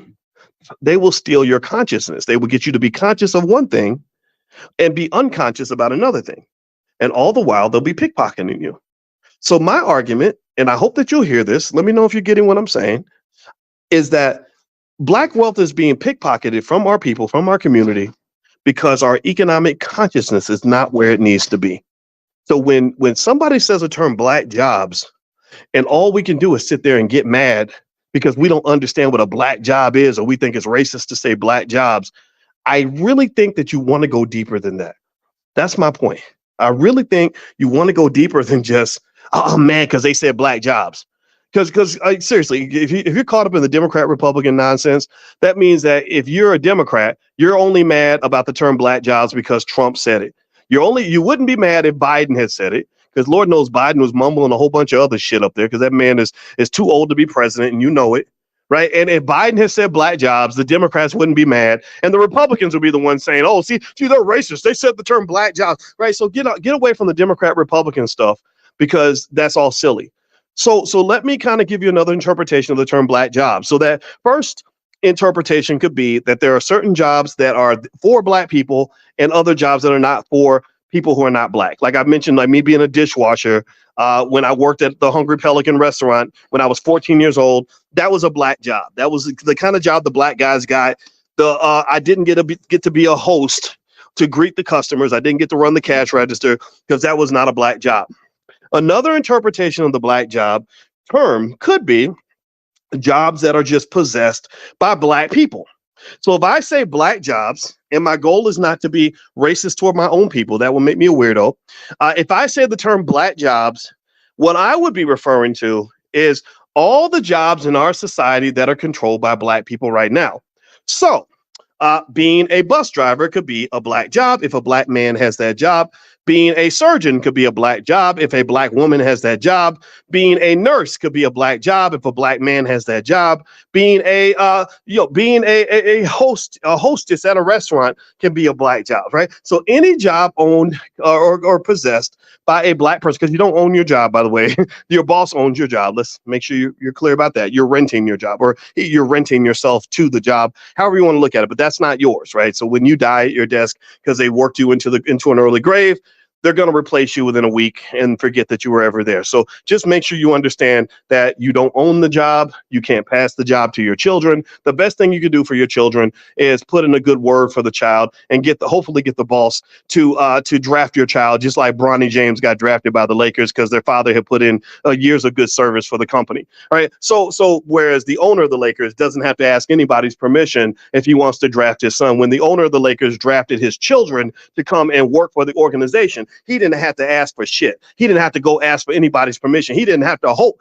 that the boss decided that he did a good enough job, that he's going to put in a good word for him and he's going to give him an opportunity. No, the owner of the Lakers, Jerry Buss, I believe that was his name. The owner of the Lakers, when he wanted to hire his children, he said, I'm hiring my children, right? So this is why, if you want to know why I'm a big advocate for Black-owned businesses, because I need you to know the difference between having a good business and having a good job. A lot of us will put a ton of energy into getting a good job and keeping a good job, but we won't put the same amount of energy into starting a good business and building a good business and keeping a good business, because that requires too much work. That's the reality. That's what you're dealing with. So when you talk about Black jobs, to me, a Black job is a job that is controlled by a Black person. Now, the immigration point, I think, is worth hearing. Dr. Claude Anderson, the author of Powernomics, the greatest economic thinker of the 20th century and beyond. He's the Black Marcus Garvey of today, or he's the new Marcus Garvey. Marcus was Black too, but he's the modern day Marcus Garvey. He says repeatedly in his books, and he wrote this in the early 90s, he said that immigration policy has been specifically designed to dilute the economic and political power of the Black community. That there was a time where your numbers were bigger, your economic share of the pie was bigger, your opportunities were bigger, and that is deliberately being undermined because they're bringing so many people in from other countries. And the other thing about immigration policy, and if you come to our Powernomics training, which we do for free in the Black Business School every Wednesday night, you would know that that immigration policy was specifically designed based on skin color. So what they said was, they said, look, if you are immigrating from England, we'll take as many British folks as you want to bring. If you're immigrating from Spain, we'll take a ton of those. If you're coming in even from Mexico and South America, we'll take a ton of those. But if you're coming from Africa, skate. Wait, what? Nah, we don't want no Africans. Y'all need to stay over there, right? So because they said we don't need more black people, we need fewer black people. We don't need the Kool-Aid to be stronger. We need to water it down. You understand? They said we need the black community to be smaller, not bigger, because we're already afraid of these people. They're already doing major damage just by having 13% of the population. We don't want them to have 30% like they used to, because that's downright scary. So Dr. Claude Anderson has brought up the point that many of the black jobs, there go, I'm going to use that term, call me what you want for saying the term black jobs, but you don't know what I'm talking about, jobs that are controlled by black people. He specifically said that these jobs, these opportunities are getting scooped up by people from other countries because they really don't want to deal with you that much. They really don't. If you don't believe me, let me ask y'all a question. Give me a yes or no if you've ever seen this. Has anybody ever gone into like certain restaurants and noticed that damn near half the damn staff is speaking Spanish? If you go to places like California and other places, you'll know what I'm talking about.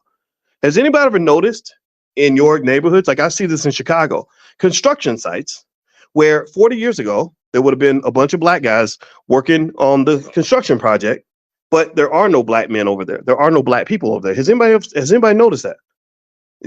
I know I see it. I see it all the time. I see it all the time. So when you talk about that immigration issue, and you tell me somehow that having an endless flood of people from other countries coming into the U.S. is good for the black community, I'll tell you a damn lie. Y'all should know in Chicago right now, shout out to the black folks in Chicago. Black people in Chicago have been protesting the black mayor like crazy. They have been saying, you are bringing all these people in, giving them resources you never gave us. We've been begging for resources and we can't get a nickel, but you're going to pump millions of dollars into people who just got here. And then you're putting them in our neighborhoods. They're taking up space in our community and getting stuff that we've never got. So that to me is a point worth considering. I don't care who says it. I wish Biden and Trump would say it.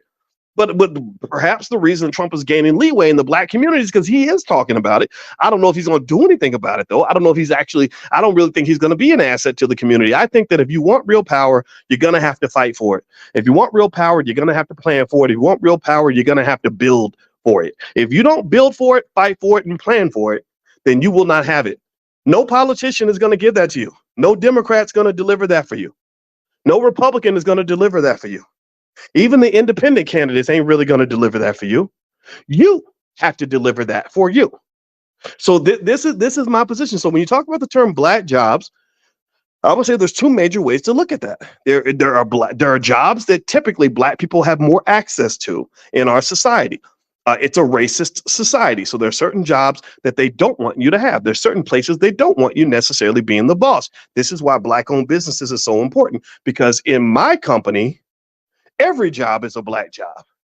In my organization, I have the ability to engage in whatever amount of nepotism or whatever you want to call it that I want, and I don't have to ask my boss's permission.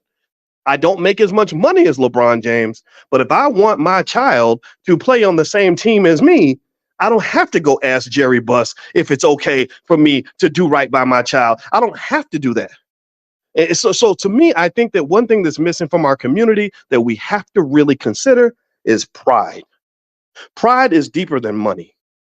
You can have $0 in your pocket and have $1 billion worth of pride. Pride might mean that you say, you know what, even if I can't build $1 billion company like you, I'm going to build my little $50,000 company and I'm going to make plans to grow it into $1 billion within a generation or two.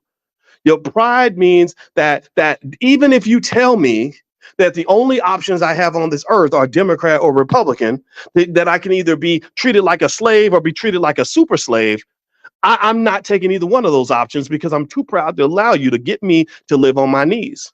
Pride means that we embrace the things that we need to embrace in order to build the community that we want. It means that we embrace the educational excellence necessary and the skills appropriate for the building of a community, so that when somebody defines what is a black job and what is a white job, It won't be me hoping that white people agree with me in my interpretation of what a black job should be. That my child will not have to just say, well, mama, I can't get a certain kind of job because, the white man ain't hiring and the white man won't decide that he want to give me an opportunity. See, your children need to be taught to create opportunities. What makes their kids better than your kids? What makes their people better than your people? It's attitude. It is belief in yourself. It is your commitment to developing infrastructure that's going to allow you to be able to shape the narrative that you want your life to have. I get deeply offended by this whole idea that everything that we want to do got to come down to whether or not we can convince white folks that it's the right move to make. I don't want to go. I don't like, I get, there's a whole industry of these anti-racist speakers that literally all they do is, I'm not making fun of you. If you're in this category, please don't think I'm making fun of you. Keep doing your job. I hope you make $1 billion at it. But one thing they do is they do a job. This is a black job. Here you go. Here's a black job for you. Their black job is to go to all these white universities and talk to crowds full of white people and convince white people to stop being so mean to black people. That's their job. That's a black job. White people can rarely get that job. But then again, if they do take the job, they tend to get treated like superstars. Like they got Tim, what's his face? I forgot his name, Tim something. And he goes around and he talks about how terrible white people are and how black people are always perfect and whatever. And they love him for it. Well, that's not a black job I want. My job as a black man is not to convince a white man to like me. My job as a black man is not to convince white people that I'm worthy. My job as a black man is not to convince white folks that I am safe and decent. I know I'm safe and decent. My wife and daughters and my son, they know I'm safe and decent. Y'all know I'm safe and decent. My job is not to go and convince people who have been oppressing me or trying to oppress my people for a very long time. My job is not to convince my oppressor of anything. And one of the things that I think you have to understand is that you will box yourself into a trap if you believe that the only way for black people to have advancement in this society is to convince white people to allow us to have it. If you believe that the only path to liberation for black people is by getting white folks to be nicer to you, then I feel sorry for you because you're never going to go as far as you want to go. You'll only go as far as they want you to go. And let me tell you like this, I'm not going to just go as far as they want me to go. I'm going to go as far as I decide I'm going to go. Also, I'm going to go as far as God wants me to go. So just like I spoke to you guys the other day, we talked in class and I talked about knowing the difference between your plan, God's plan, and Massa's plan. See, Massa had a plan for you. Massa said, I'm going to give you the black job. Massa said, I'm going to give you the black experience. Massa said, I'm going to give you the black culture. And then you're going to spend your whole life muddled, swimming in the mud, living in the dirt, starting from the bottom. Now you're here. Hoping and praying, stressing out, begging for opportunities, sad when they don't come, like crying and over microaggressions and mistreatment, and constantly feeling bad about life because somebody else is deciding whether you even have the right to be happy. Fuck that. Nobody has the right to decide if you're going to be happy and fulfilled. But that's Massa's plan. I'm going to keep these Negroes in a fishbowl and make sure that I decide what options they're going to have. I decide if they get to have a good day or a bad day. I decide if they're going to be successful or not successful. I decide if they're going to have high self-esteem or low self-esteem. That is nonsense. Who told you that that's the right way to live? That's Massa's plan. And then if you're strong and you have some consciousness about you, you'll say, no, I'm not living by Massa's plan. I'm going to go with my plan. My plan is I'm going to decide what a black job is versus a white job. My plan is I'm going to be successful whether you like it or not. My plan is I'm going to get educated. My plan is I'm going to take care of my family. My plan is I'm going to be economically intelligent. My plan is that I'm going to prepare for the future. My plan is I'm going to build generational wealth. And I think that's a great step forward. Congratulations to all of you who have moved past Massa's plan to get to your plan. But I'm going to take it to another level of consciousness. And I'm going to do this real quick because my wife is waiting for me and she's being very patient. I appreciate that. Shout out to the black women who are patient with crazy black men like me. Without y'all, we can't be nothing. But there's another level to that. And I learned this through time. Remember, I'm 53 years young, so I'm not a kid no more, but I ain't Joe Biden age, but I'm not a kid. So I've learned a few things. So the next level I realized is that even my plan is not adequate. My plan is not the plan. The plan is God's plan. And what I learned through life as I fought my battles with racism, and I think I did okay. Wasn't no white man gonna hold me down. Wasn't nobody gonna make me feel oppressed. I was raised by Larry Watkins. He was a Vietnam veteran and who's killed people. He did not raise me to be no punk. So I ain't scared of racist white folks. I ain't scared of ignorant black folks. Never been scared. Never scared. But here's the thing. So even as I won these battles, I found out that there was a plan that was even bigger for me. I realized that my racial trauma, my experience as a black man growing up in Louisville, Kentucky, like Muhammad Ali, we both grew up in Louisville. My experience led me to even not see what my potential was. Even I didn't know what I was capable of accomplishing. So what happened was I realized I said, "Oh my God, God sees a bigger vision for me than I even see for myself." And so as that vision started to unfold, I started to realize that as much as I know, and I have a lot of education, I went to school a long time. To get a PhD, you got to take damn near every single class at the university. And I got my PhD over 20 something years ago, and I probably know 3 times more than I did when I finished my doctorate. So I've learned a lot. But the biggest thing I learned over time is how little I actually know. The biggest thing I learned over time was that connecting to God and really, really understanding what the potential was for all of us and knowing what God's plan is, or even trying to understand it or accept it as it unfolds, that's really the key to power. Because the power of God or the universe or whatever you want to call it, that's an infinite kind of power that man cannot control. Man cannot stop that. And I'm not saying this to be religious with you. I don't even go to church, to be honest with you, but I'm very spiritual. So I think that the strength of black people is that we are very spiritual people. And to me, when you allow your spirit to be deflated because you are scared of a racist, you are scared of some ignorant people that don't want to see you fly. To me, that is disconnecting from God. That is you disconnecting from what your purpose is. The greatest strength you have is that you are spiritual, and sometimes you got to operate on faith. That means, what does that mean? Let's translate that to real life. That means that you got to build that business sometimes on faith. I'm gonna do my best. I'm gonna learn as much as I can. I may not succeed, but I'm gonna still go hard. Sometimes you got to move forward based on intuition. You got to say, you know what? I know you're telling me that if this guy gets elected and I don't vote for this person, that bad things are going to happen. But you know what? My instincts are telling me that this is still not the right move for me. So I'm going to still move on faith. Maybe spiritually, being spiritually strong also means the ability to really try to see a vision for yourself and your family that is not limited by what is you see around you. It's not limited by your past. It's not limited by your condition. It's not limited by what people say you can and cannot do. There is no limit. When you really connect to that God level power, I don't think you can be stopped. So if you want to know who you're listening to every morning when I wake up, I would say you're probably listening to a man of God, but not so much in a way that says I'm perfect, not in a way that says I'm the guy you're going to see sitting next to you in church, but you're really talking to a man who literally every day when I get up and talk to you, I open my mouth and I say, let me see what God tells me to say. And I'm just going to say it, and I'm going to say it without fear. I'm moving forward without fear. And I think that if we move forward without fear, you won't fall for all this Democrat Republican nonsense. You won't get caught up in what a white man has to say about you.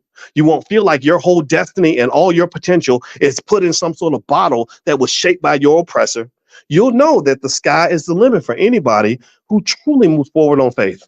So that's what I believe. That's what I think. So when you talk to me about black jobs versus white jobs, there's different ways to talk about that term and what that might mean. And certainly black economics is critically important. But I just encourage you, let go of the low self-esteem, low vibrational thinking.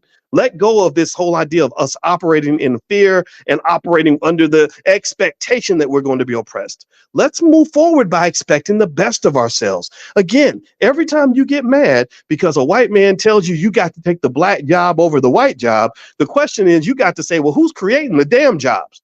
Who's the job creator? I don't want to be the job seeker. I want to be the job creator. I don't want my children limited in a world where they believe, well, there's black jobs and there's white jobs. And Mr. Charlie going to decide who gets the black job and who get the white job because he a Democrat and we the Democrats and the Republicans. Blah, blah. I don't want my kids living in that world. I want my kids knowing that any job is a black job if they want it to be.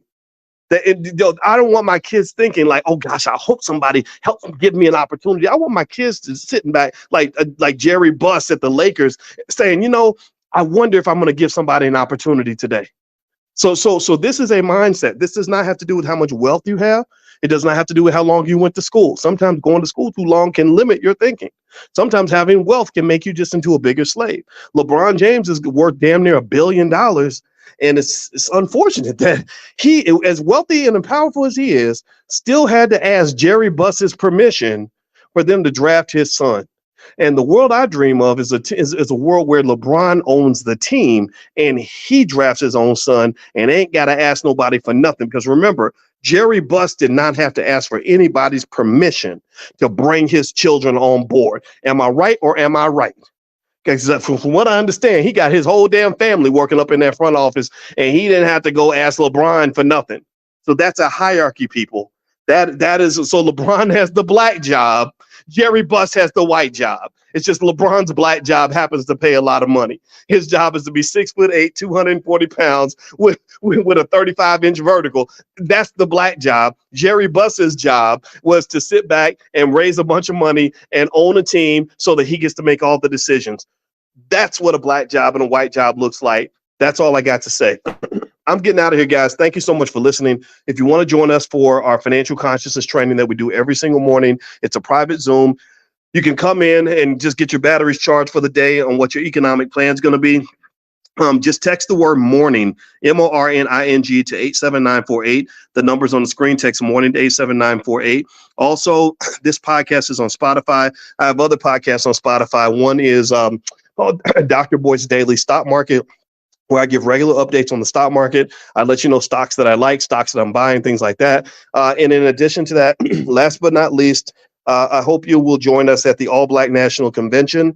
The All Black National Convention takes place in Chicago, Illinois this year, October 25th through the 27th. And that is where we solve our own problems. We work together with the best Black scientists, engineers, researchers, teachers, scholars, thinkers, medical doctors, attorneys, etc. And we solve our own problems. So if you are into that kind of thing and you want to be in a space where the energy is very, very positive, join us in Chicago. You can go to allblacknationalconvention.com. That's allblacknationalconvention.com. Brother Nuri Muhammad is our keynote speaker this year, along with Lamar Tyler, who is the Black millionaire maker. And we also have lots of therapists that are coming, lots of professionals from all different backgrounds, real estate experts, crypto experts, stock market investing experts. Constance Carter, who's a real estate genius, is going to be there. So we're going to have a lot of great people there. So I hope you'll join us. Just go to allblacknationalconvention.com. You can learn more. Have a good day, everybody. And my wife is probably, I got to go apologize to my wife now because I asked her for 10 more minutes and I took like 30 or 40. So let me go make it up to her and I'll talk to you guys soon. Love you. Peace.